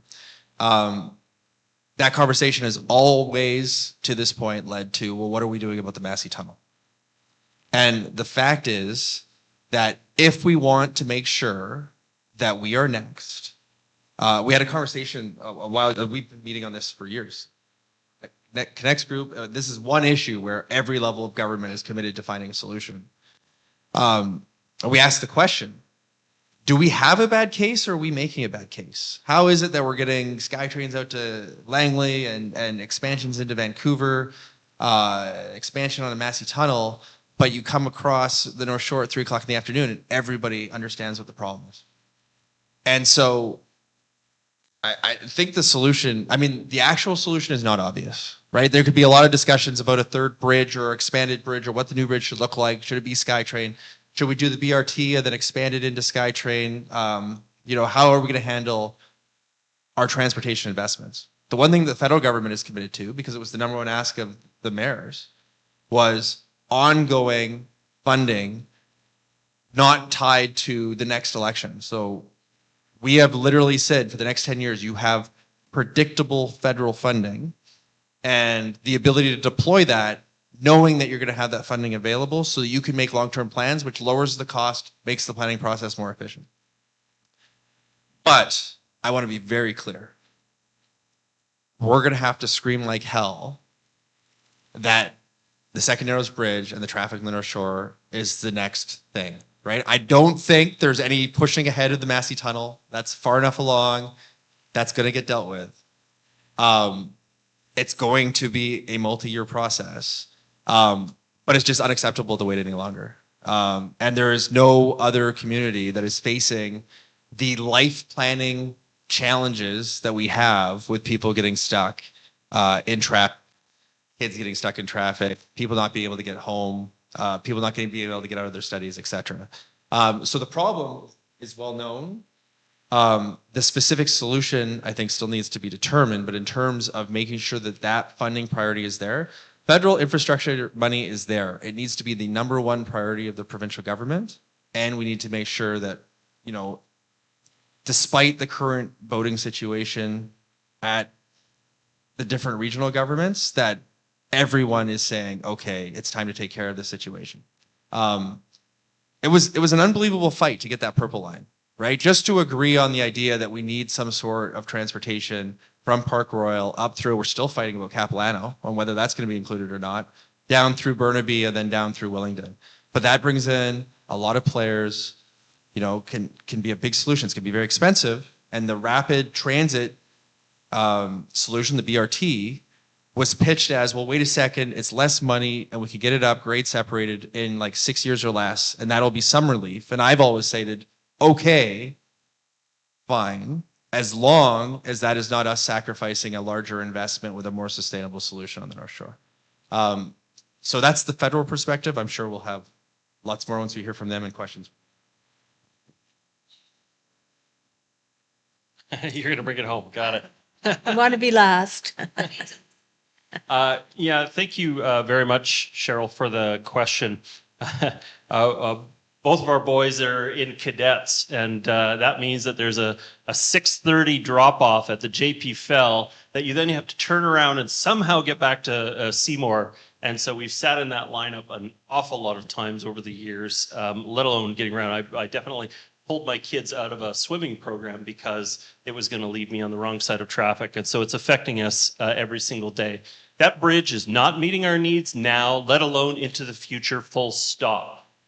You can try to address internal traffic. You can try to do like the Ironworkers Memorial, where you're better organizing 8 lanes into 3. But until you address that bridge, you will not have a real solution. We haven't had a lane increase since 1968. Our population is more than doubled, and we don't have a medium or long-term plan for the replacement of the province's bridge in that space. And we are doing everything we can to try to find ways to work around it with transit and queue jumping and dedicated separated lines. But at the end of the day, it is older than the Portman was when we had a solution for the Portman. Within 20 years, you'll be nursing life out of it like it's the Patello Bridge. It has so it's at 165,000 daily trips on it right now, whereas the Massey Tunnel that gets so much attention has about 90,000 trips over it a day. Sorry, 65,000 for the Massey Tunnel, 90,000 for the Patello Bridge, right? Yeah.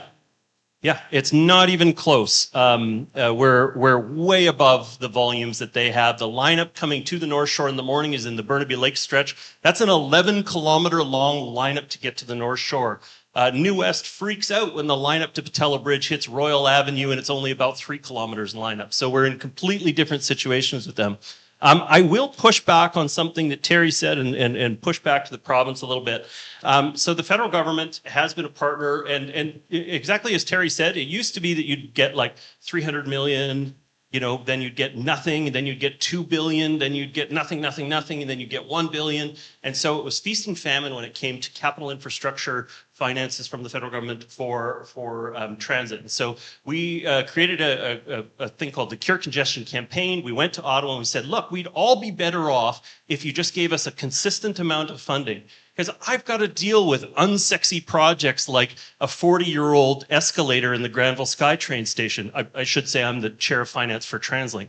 And I've got to deal with a lot of projects that don't, you know, get a lot of media attention and don't cut a lot of amazing ribbons. And so we needed that consistent support. They gave it to us.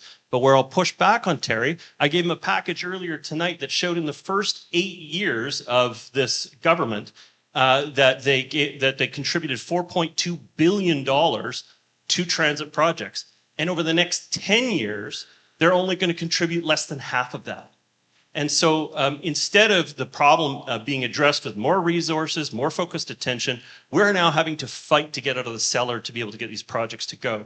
Specifically, the bus rapid transit on the North Shore, yes, we'll have the buses coming into the region for 2028 for starting that service, which is going to be extremely fast and reliable, dedicated, separated spaces that you can get across the North Shore and off the North Shore. And go to 2 different SkyTrain lines, all within this fast, reliable service. So it's going to be a massive improvement. Don't knock it just because it's on buses rather than on SkyTrain. It's still going to be a massive improvement. But at the end of the day, I got to be able to afford to pay to operate them. And because we've lost so much in gas tax, so much in parking tax, so much in all of the revenues that TransLink relies on, we're in trouble to operate it on day one. We're going to have to find other sources of revenue to do that. And we're going to have to work with the province on that issue. So again, also the provincial contribution to transit is way lower than it should be. It's been higher than the relative position of the federal government. But we've still had the rug pulled out from us a number of times when it comes to getting a partnership with the provincial government on transit infrastructure. But ultimately, I'd also say that we have to sit down with the provincial government again and again and again until we can get a medium and long-term solution for that bridge, because that's the beginning and end of a lot of those problems.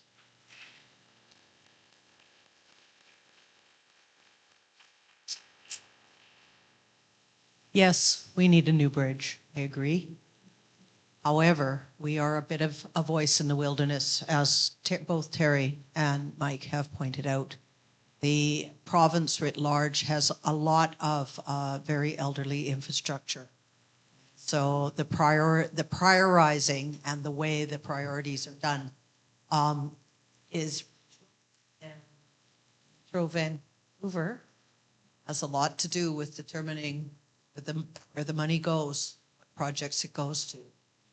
Seeing Patella Bridge, we're seeing the Massey Tunnel. We're seeing SkyTrain out to Langley. Yes, you've got something to say to that? Hey, we happen to just have had a meeting with the Pacific Liberal Caucus with the federal government. And when we said that exactly was our priority. The response we got back was that the Premier did not talk about transit at all in his last briefing with the Pacific Liberal Caucus, with one exception, which is traffic on the Massey Tunnel. And so we need the provincial government and the Premier's office, because the budget's coming up a month from now, to say that transit is important, or else it's going to be ignored from the federal budget that has to. So we need the Premier to step up and say, yes, transit. She'll pass on your remarks. Thank you. And maybe until they get the bridge built, they could cancel Bill 44?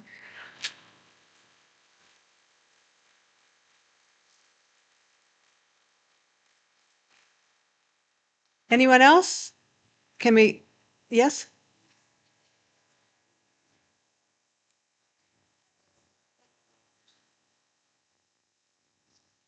I just want to say the rapid transit's a great idea, but buses also get stuck in traffic and also won't be able to get over that bridge.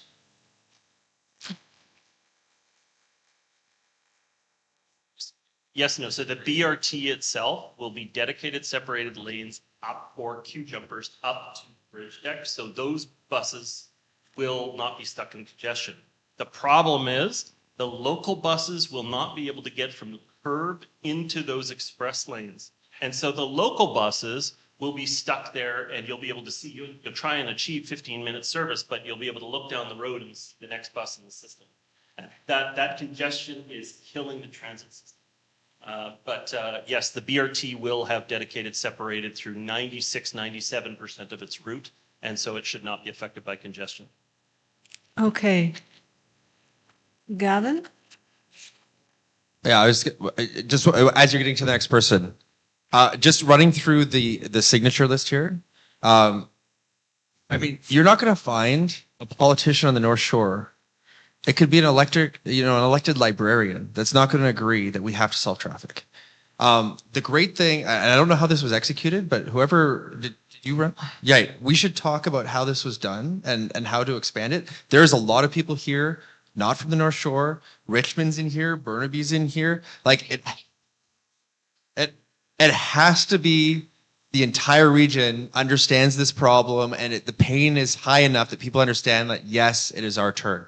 I don't want to say anything out of school, but like, yes, the federal government contributed $4.3 billion. They were taking that as a backhanded compliment.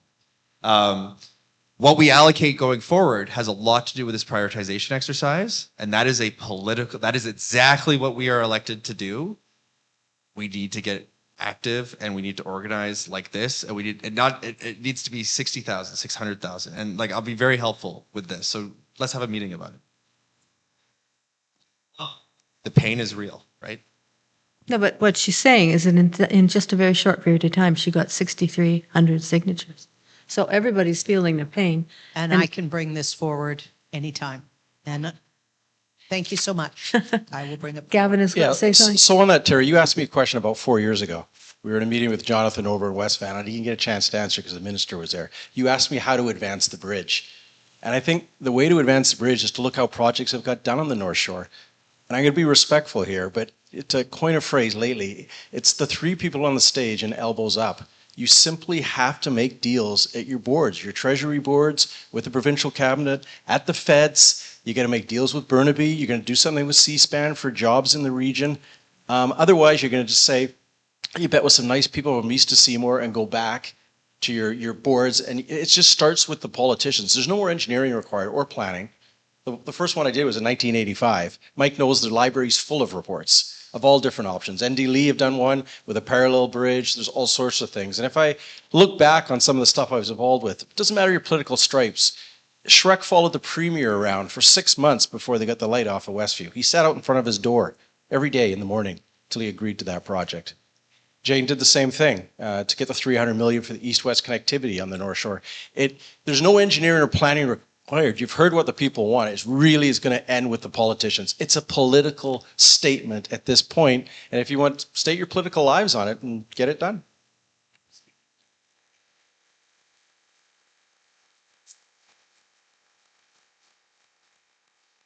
All right. I'm going to now make a management decision and run to government deficits and debt, and I'm going to invite Ted Bancroft up. Ted is a member of the Blueridge Community Association Board and a chartered accountant by profession. So please welcome Ted, wherever he is. Right here. Coming?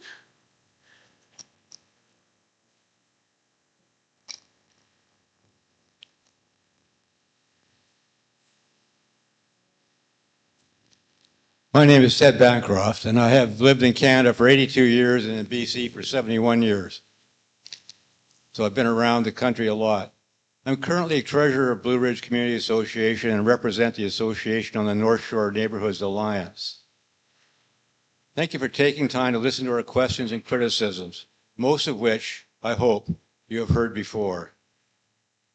It is clear that both this country and this province are in serious and worsening economic condition. Our expenditures far exceed our income. Resulting deficits add to a ballooning debt load that adds further to the interest payments that could otherwise be redirected to desperately needed improvements in services such as healthcare and providing housing. It is also evident that both jurisdictions have and continue to maintain regulations and conditions that work against any meaningful improvement. Opportunities to reverse this trend are blatantly ignored and even actively opposed. And with that, I'm thinking of David Eby's unconstitutional resistance to the pipeline from Alberta. What is not clear is what the respective governments intend to do to reverse the trend towards ever-increasing debt that will burden our children and grandchildren. Please tell us what concrete changes are in place, not simply announced intentions, to pay down this debt and give our kids a break.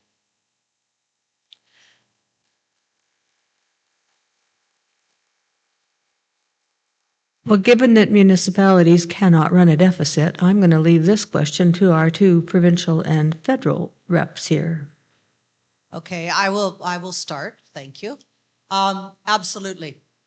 We know that debt is part of the provincial, federal, and in fact, globally. There are very few places in the world that are not dealing with a deficit at this point. And we know that it's a whole variety of factors from all sorts of global stuff right down to local stuff. Our government at this point, all of our ministries are working with the Minister of Finance to look at all existing programs.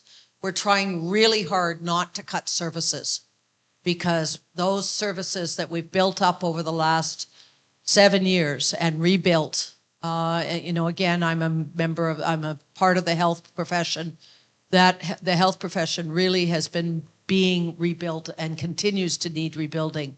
We cannot afford the cuts. What we do need to do is invest in our futures, getting BC in front of economic driving. We're doing a lot with the rest of the provinces in Canada. I am lucky. I'm the provincial liaison with the Consular Corps that's all in Vancouver, and there is a lot of work going along with vastly expanding our international trade, both and international investment. So there's a lot of work going on in that area, and the whole goal is to strengthen BC's finances and to protect our province and make sure that we keep the services in place.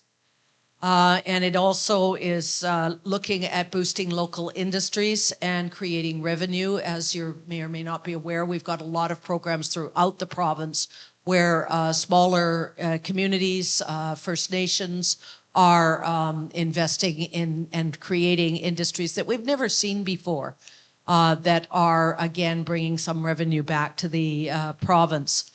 And we've got the major projects. There was 18 major projects identified earlier in this year, and those provide jobs, back to the jobs question, economy, and also tax revenue coming back into the province, looking towards prosperity and jobs right across the province and, in fact, across the country. We've got billions of dollars in private sector projects ready to go, and this is trying also to counter the threat that is coming from the south. We all recognize that's a very, very challenging threat that keeps changing the goalposts as much as anything else. And so there's a lot of work being done to, first of all, manage that, and second of all, get ahead of it so that BC is never going to be in the situation where it has been, which is very dependent on the trade that we do with the United States, because that is no longer that viable, and the current administration is no longer our friend. We know, our government knows that the budget needs to be balanced. We recognize that. However, it cannot be balanced on the back of services and people. And we have a lot of people to try and make sure that they've got a safe and effective life and something to look forward to. And so that's where the work is going. A couple of things that are coming across that may catch the interest of some of the folks in the group is we now are looking at the Prompt Payment Act is coming in. I don't know how many people know, but we've had problems with contractors being paid, subcontractors being paid, and that reduces how effective projects are. So we're bringing in prompt payment legislation, which is similar to what's been brought in a number of other provinces. We are also looking at some consumer protection acts, which is around trying to make sure that the amazing varieties of fraud that are coming up now in a whole variety of ways can be managed and can be responded to and can be dealt with, caught and consequenced. Right now, there's a lot of things happening where people are just getting away with dreadful things. You know about them. And the Consumer Protection Act will try and work that through. And we're always looking for ways to grow the economy. And when we were talking earlier about creativity and innovation, the AI area is huge in British Columbia, as is the biotech work that's going on here. So there's a lot of things being done in research that are moving towards driving our economy with a lot more strength. So there's a lot of things going on. It is absolutely, there's a deficit. We are working on the deficit. We're aware of the deficit. And we're doing a whole variety of things to try and reduce that deficit as we move. Thank you so much. So this is going to be a longer answer, so bear with me, please. I was thrown into finance at an interesting time. We had an inflation rate that was surpassing 6%, and we were kind of mission critical. We have to make sure that we bring that interest rate or the inflation rate back down to 2. So I was Mr. No in finance for a long period of time. And then later on, when I was made Minister of Citizen Services, my job was fundamentally to try and make the government more efficient, right? And so passports is a pretty good example of that, where we had just done things the same way, and the population had expanded, and we had a bunch of challenges around the pandemic. But we hadn't looked internally about the way technology had changed, how we were delivering the service. And through some pretty minor investments in technology, we were able to reduce the marginal cost from several $100s per passport to significantly less than $100 per passport, cheaper than what we were doing in the 90s. And we applied that same kind of principle across 172 different programs. So digitalization is a great opportunity for lowering government costs. The federal government right now is going through an exercise following on the previous Treasury Board exercise that cut about $8 billion out of the budget to reduce operating costs of budgets by about 15%. And what the Prime Minister will say is that we are making those cuts so that we can invest more. Because now we have a new challenge, a very significant challenge. One that will, I think in the end, will be an opportunity for us to make our country stronger. But we no longer have a reliable partner to the south of us. And when it comes to some of our core industries, auto, steel, aluminum, forestry, movies, just to pick a local example, there's going to be a requirement for a significant amount of investment for us to fill a gap, make sure that we are plugging that hole in the economy and catalyzing new investment. So if we want to take an opportunity where Canada can be the stable democracy in North America, where you can come and have certainty and make an investment with access to the most number of population with free market trade agreements around the world, Canada has a pretty good opportunity there. And we're in a pretty good position to action it. Yes, during the pandemic, our debt to GDP ratio, which was our fiscal anchor, increased slightly. It's about 43% now. But afterwards, we were continuing to drive it down. The reason that is important is because that is your ratio of the size of your debt in the country to the size of your economy and how fast it is growing. And the Parliamentary Budget Officer, which is not an officer of a government, it's an independent officer, does an annual sustainability report, grades all the provinces, all the territories, and the federal government to look at our fiscal situation and how sustainable it actually is.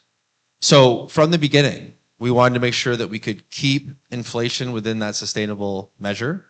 We wanted to make sure that we could reduce the amount of interest cost. And yes, interest costs about 1 or 2% of our total budget. I'll remind you, in the 90s, it was about 6%. If we look at our debt to GDP ratio or our net debt, best in the G7. And it was best in the G7 going into the pandemic, but actually that advantage improved coming out of the pandemic. So the strategy going forward from the federal government's perspective, articulated by our new Prime Minister, is that yes, in order to protect programs that we all care about, programs like childcare, programs like dental care, programs like pharmacare, which the Prime Minister has doubled down that we are going to continue down that path, because that leads also to increased productivity and increased economic outcomes, that we need to reduce the actual marginal operating costs of the government and make the government more efficient. At the same time, we're going to make significant capital investments to catalyze hundreds of billions of dollars of new private investment and jobs. And the interesting thing about government, everybody wants to run government like a business. But if you build a road, about 60% of the cost of that road is given back to the government through the taxes that are generated by the people that are working on that road. And then the multiplier effect of that money going into the economy. When you're talking about critical mineral mines, when you're talking about major infrastructure projects, when you're talking about nation building projects, when you're talking about doing that in a way that hasn't been done for years, a guaranteed answer within 2 years.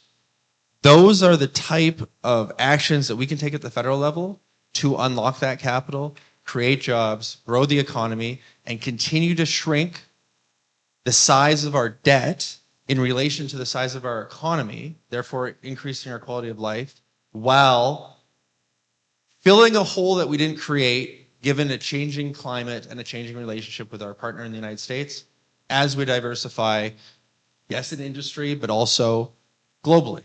And a couple of the measures that you should think about that, yes, the size of the debt to GDP ratio, sure. The size of the deficit, absolutely. The net debt, sure. We also need to make sure that we protect our AAA credit rating. And I know that some people, at least in this room, have heard about that. The reason that that is so important is because if we are not operating on a fiscally sustainable basis, then the cost of every dollar we borrow goes up. And it is a wasted efficiency. And this is something we're challenging, we're challenged with locally, because the BC credit rating has decreased for the last 4 years in a row from AAA down to A+, and now we pay not just interest on that debt, but we pay more interest on that debt. Protecting the Canada AAA credit rating is what allowed us to make those unbelievable transfers during the pandemic and do it at the least, or at the most affordable way possible, because the provinces can't borrow the same way that the federal government can. We just don't have the capacity. So I would just ask, when you're thinking about debt and when you're thinking about deficits, you've also got to think of the other side of the equation. You got to think about jobs. You got to think about what are we doing to grow the economy. And the same way that you think about it in your household budget, am I expending something that's going to go away that's kind of a waste? Or am I investing in something that's going to create value over time? And I think this budget, which the Prime Minister, the Finance Minister has promised in the fall, November 4th, I think is the day, it might be the 5th, they're going to, for the first time, actually differentiate between government operations and what are investments that are going to catalyze further investments in our economy. Time will tell whether we appreciate that approach. But given the time that we're in, I think it's worth trying. I think it's worth doing. I have a lot of confidence in our new Prime Minister. And given what we've gone through over the last year or so, I think it is the right approach. So deficits, debt, important. But we have a strategy for it. It's sustainable. It's going to create jobs. It's going to grow our economy. And in the long tail, we will be better positioned in the world to lead and be stronger for it at the end of the day. I've taken too long, but that's the summary of our approach. Last word goes to Mike. Well, I don't think you have to go up to an ostrich farm in the interior to find people with their head in the sand over this issue. Yeah, I got a couple of numbers for you to wrestle with. At $62 billion in federal deficit, and that's what's projected by the PBO for the federal government this year. That means that the federal government has taken, on behalf of you, an additional $3,000 per household in debt. So that's on top of all of the things they've paid for and all of the things that were funded through taxation, excise, and all of the different revenues that they have. $3,000 in additional taxation per household for you on your behalf, just this year alone. The provincial government at $11.6 billion has run up $4,200 in debt on your behalf for every single household in the District of North Vancouver. I got to tell you, it's frustrating for us because my debate at around my council at 3.5% is what we're trying to bring in this year, is whether it's going to be $120 increase or $140 increase. So to hear the other levels of government at $7,200 in additional debt on your behalf, it's extremely frustrating for us. So as a municipality, we are actually in very good financial shape. Our roads, our underground networks are in great shape. We have upcoming challenges with replacing some of our aging facilities. That's going to be more complex, and with the contracts that are coming back in construction, we are absolutely shocked by the prices that we're seeing, and so we're going to need a new strategy to be able to replace those buildings. But at the end of the current 5-year financial plan, the District of North Vancouver will have $90 million in debt on the books. That's actually a relatively healthy amount of money for the size of our municipality and the size of our budget. We're allowed to go up to $250 million a cent free under the current legislation, and so we're nowhere near the top cap. We've been very careful about it.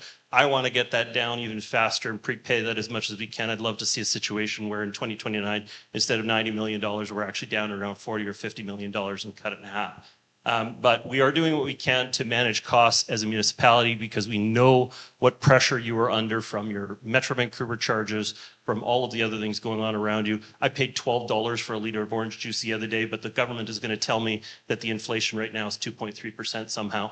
I got to tell you, I know how frustrating it is for you. So we're going to do our best.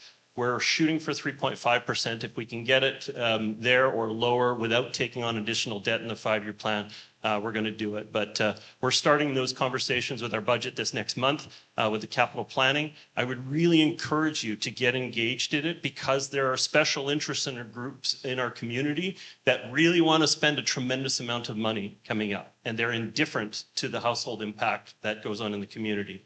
And so I highly encourage you to get out, get informed about the capital plan, about the budget. We'll try and make it as accessible as we possibly can, but we need community folks to come out and participate in it in order to make sure that we manage the impact of special interest groups in our community. Thank you very much for listening. You want a question? Peter has a question. Well, sorry, could I respond? Oh, sure. By any chance, I would appreciate the opportunity. No. I have paid zero attention to any ostrich issues. Thank goodness. So a couple of things. Simple to say, but everything we talked about tonight, we want a new bridge, we want housing, we want to get this wastewater treatment plant issue figured out, right? A lot of the reasons that municipalities and provinces are in better shape today than they were 10 years ago was because the federal government has stepped in a huge way, an unprecedented way, in housing, in infrastructure, childcare, dental care, you name it. All right. So, and not in a fiscally irresponsible way either, in a sustainable way that maximizes the ability to build our economy. So, it's hard for me to be able in 2 or 3 minutes or in a panel this way to articulate exactly what that strategy is. But if anybody out there is concerned about this issue specifically, like I spent a long time in finance. It is a responsible plan. I would love the opportunity to continue to articulate. Exactly. And I just want to say thank you to everybody for being here and for being engaged with your community and taking the time to come and ask the tough questions and being kindly and patient with us in hearing the answers. So thank you so very much for being, it looks like there's a hand up again. Peter. More questions? I'll be quick, I promise. Okay. It makes me truly, truly happy to hear people in politics talk about the government spending money multiplier. I've long believed that every level of government ought to apply a money multiplier factor to determine competitive bids. But given your belief in that, this is specifically for Susie and Terry, square that circle for us. How does it make sense to lend $1 billion or more to BC Ferries to buy Chinese-made ships with Chinese steel and Chinese labor, where the money multiplier in that instance is 0? I'm going to have to take that one on unless Terry has something significant to say. Yeah. You're not going to, I'm going to steal a line from you. You're not going to like the answer. Other than the fact that I don't know whether you've noticed or not, but our ferries are well beyond their expiration date. They're breaking down regularly. They're having difficulties. Those contracts were started quite a number of years ago. I think it's 6 years ago now, with the effort to try and get them done and get them effectively and quickly. C-SPAN is at capacity. C-SPAN North Van is at capacity with the national shipbuilding strategy that they've got. The bringing that shipbuilding to British Columbia would be, first of all, it would be breaking a contract, which would be even more expensive. And secondly, we didn't have the capacity to take that on. We need the ferries. There are, I believe it's 3 being contracted out of China, and then they're looking, in utero kind of thing. And they really, really are beyond their shelf life. The federal government has expressed concerns about the ferry issue specifically. I'm not going to dump on the province about that. But I do want to it just brought up shipbuilding, which I think is a crucial point that I didn't raise when I was talking about the finances, and I had it in my notes, and so this is just an opportunity to do that. So meeting our NATO commitments, I think, is crucially important at this time. Getting up to 2% by the end of the year. But I want to be very specific about how we're doing that. We're doing it in a lot of smart ways. So all the Coast Guard, and I don't know if a lot of people know about this, but the Coast Guard has all been transferred over now to the military. That means that all the shipbuilding that we're doing locally in terms of jobs and multiplier, et cetera, that's now all counting towards our NATO targets. As will investments in energy sovereignty, as will investments in the North, as will investments in AI and quantum. So the same way that the United States has been able to grow its economy through investments in the military, that is something that we're taking very seriously and something that should be watched for in the next budget. But given the climate, I would argue that Clause 5 of NATO and meeting our NATO targets is very important, and the fact that it's been accelerated, I think, is a good idea, and it gives us an opportunity to utilize it to, again, grow our economy. Okay. Rob?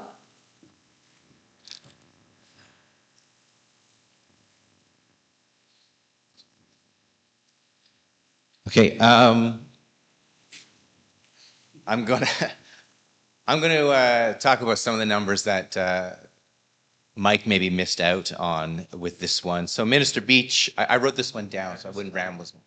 Terry, when you and your government came to power, the national debt was $612 billion, and it's now double that at $1.26 trillion. Due to that, our debt servicing costs for the 24-25 fiscal year will be $54 billion.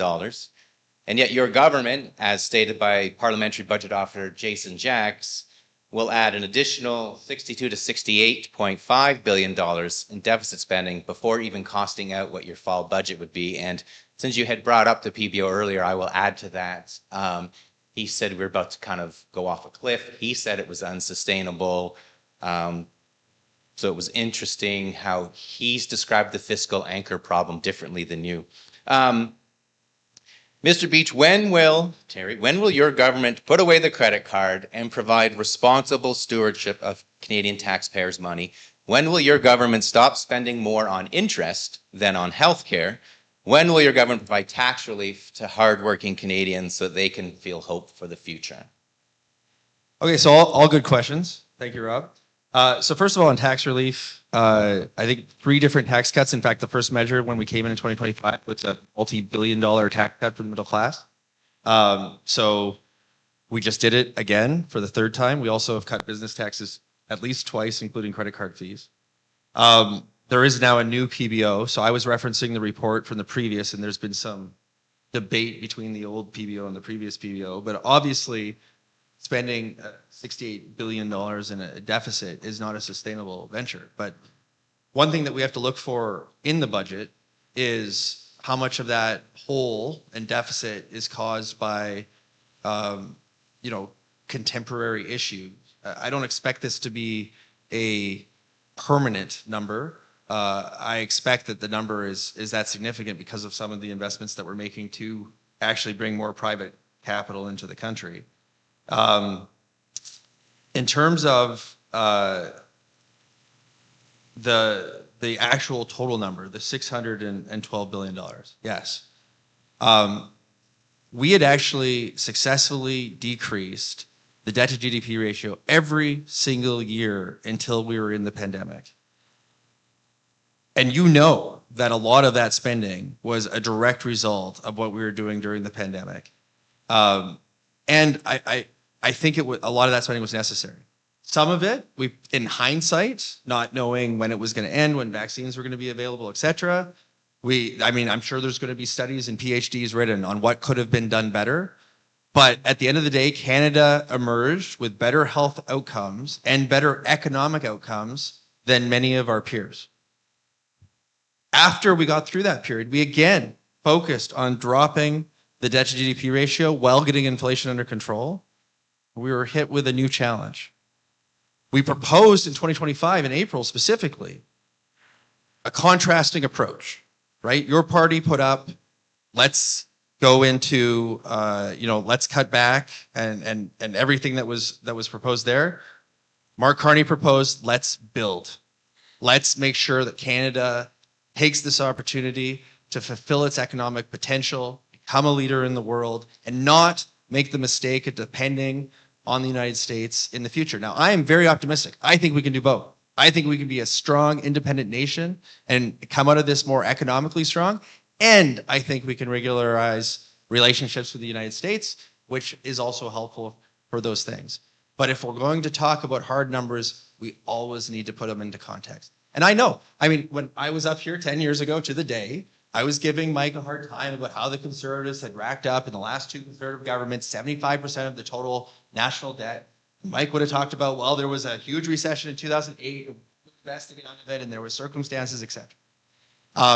So everything needs to be put into context, including what we're doing going forward. But listen, I'm a hawk, right? Like, I care deeply about what we're doing around the deficit, around the debt. I'm not one of these people that are looking for unsustainable debt spirals. So if we get into a situation where we start losing our credit rating or we're not actually making our fiscal anchors, that's very concerning to me, and I'll be the first one to speak up about it. Well, ask her later. Sorry. Ted, are you wanting to ask a question? As long as you can give us a quick answer, a quick question and a quick answer.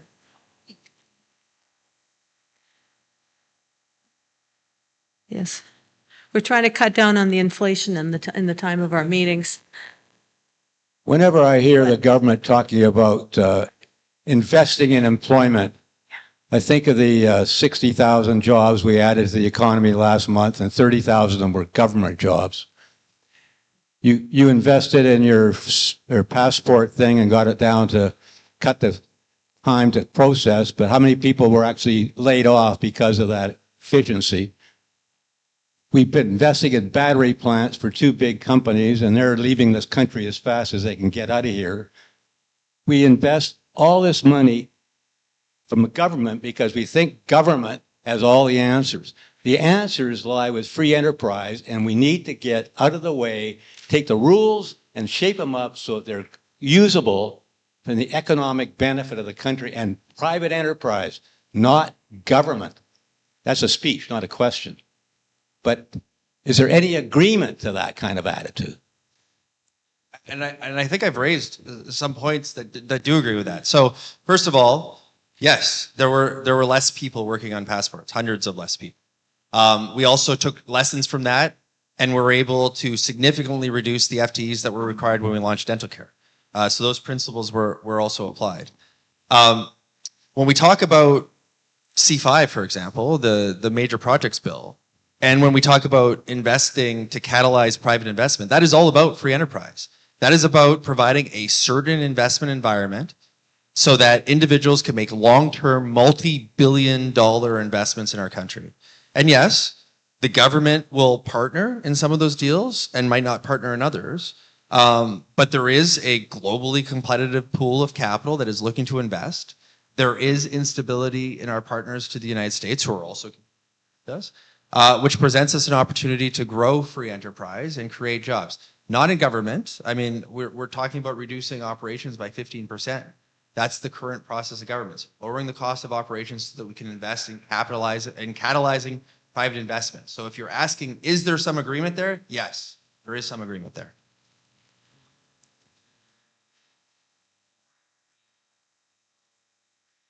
Cut red tape. So the question is about regulations. I mean, C5 is about addressing regulations, but when you talk about regulations, you also need to put regulations into context, right? Like just saying that we're lowering regulations doesn't necessarily, it's not a solution to everything. Like regulations are put into place for very specific reasons. Now, can that be part of the solution to simplify government? Absolutely. And it needs to be part of the exercise, absolutely. But it's not about just you eliminate a regulation and all of a sudden there's a massive amount of private investment or job creation. You have to be very particular about what you do. I think one of the actual, you want to be very surgical about it. Like one of the best things that we can do at the federal level is take some of the historic ways that departments were built in very siloed kind of factories and allow them to work more closely together. I'll give you a very small example. So when we were launching the dental care program, because of the way that the privacy legislation is written, we couldn't give people's information to the King's printer to send out letters to invite people to install for childcare or for dental care. We had to hire a company privately for a couple $1 million because they had the privacy thing figured out and it was on a time basis and we just had to do it. There's common sense like stuff like that we can fix. I have a private members bill right now in the House, C222, which basically says that if you're a parent and you qualified for parental leave and your child has died, it happens to 1,600 families a year, then you continue to apply for parental leave. And you go, well, wait a second, that's just more government cost and da-da. Well, wait a second. If you are in that situation, you technically qualify for EI benefits, the sickness benefit. But you got to transfer over. And because of the way that the legislation was written separately in different departments, they actually expect you to call Service Canada and transfer over to this benefit, which of course 0% of people do. So what this rule does is it basically says you automatically qualify. There's no incremental cost because the EI sickness benefits are exactly the same as the parental leave benefits. But it also means that this task force at CRA that has to go after these families that accrue this liability because they no longer qualify for the parental leave benefit, it's gone, and it actually saves in red tape. So there are definitely ways to save money in the government by looking at what we do and making it more efficient. And that's an exercise that the federal government is doing right now. But we should not just simply say regulations en masse. We need to be very specific. And if you have very specific ideas, come to my office anytime, give me a call. I think you have my cell phone number. Give me those ideas and we'll implement them. We'll implement them as fast as we can. Okay. I'm now going to ask them to make some closing comments. I don't know whether we should start at this end or that end because you just sort of used a lot of oxygen, Terry. So why don't we start with Mike? Yeah, I just want to express my appreciation to everybody for coming out and to the organizers for setting up this evening. I think if there's one deliverable that we can give is that I want to give you the agency to come and ask us questions. We're not scary people. We're all community members and neighbors with you. And if you see us around town, if you want to come out to our events and come and talk to us, we're there. That's our job, is to answer your questions as best we can. To that end, tomorrow I have at noon up at Lynn Valley Library, I'll have a wide open Meet Your Mayor session where people can come and ask me questions about whatever they want. My next one in Seymour is next week on Wednesday, October 22nd at 6 o'clock. Again, it's an open session. People can come and ask me whatever they want. If nothing else, I want to be the most accessible mayor you've ever seen in this community to make sure that people can come and ask whatever questions they want. So I just want to thank the organizers for setting up this evening and give you the open invitation to come and ask questions. I will do my best to respond to them. But the Seymour meeting is at the Seniors Lounge at Parkgate. That's typically where we have it at 6 o'clock on October 22nd, next Wednesday evening. And typically 5 to 10 people will show up. It's not an intimidating environment. And usually we have lots of opportunity to answer your questions and respond to other people's questions that are in the room. Generally it's a fun time. So, but again, thank you so much.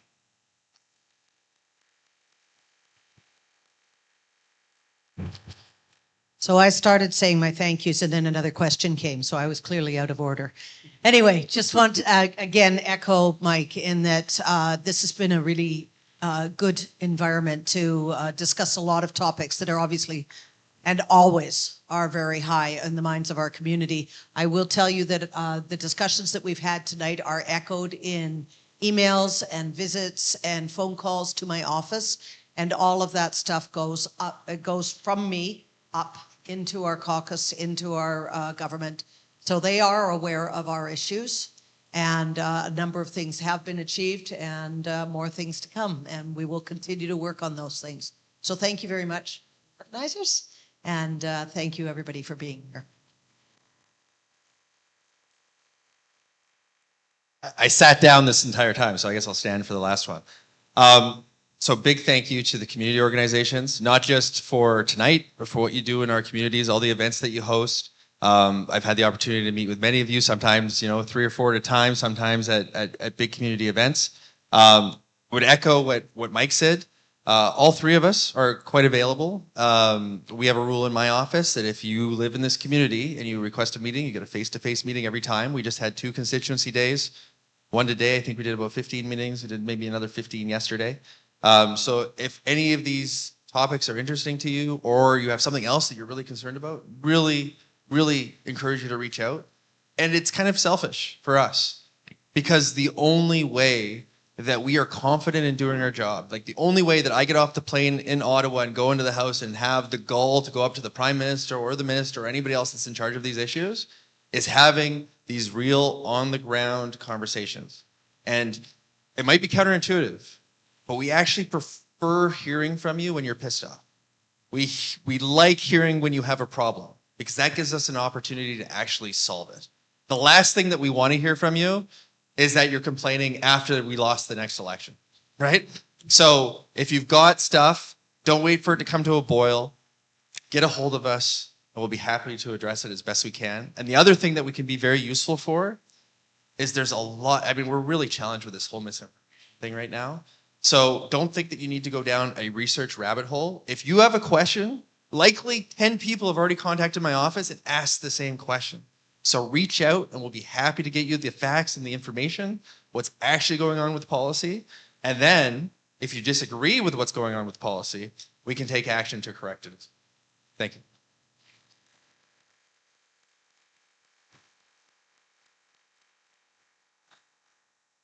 Thank you for coming. I hope you found it worthwhile. Good night.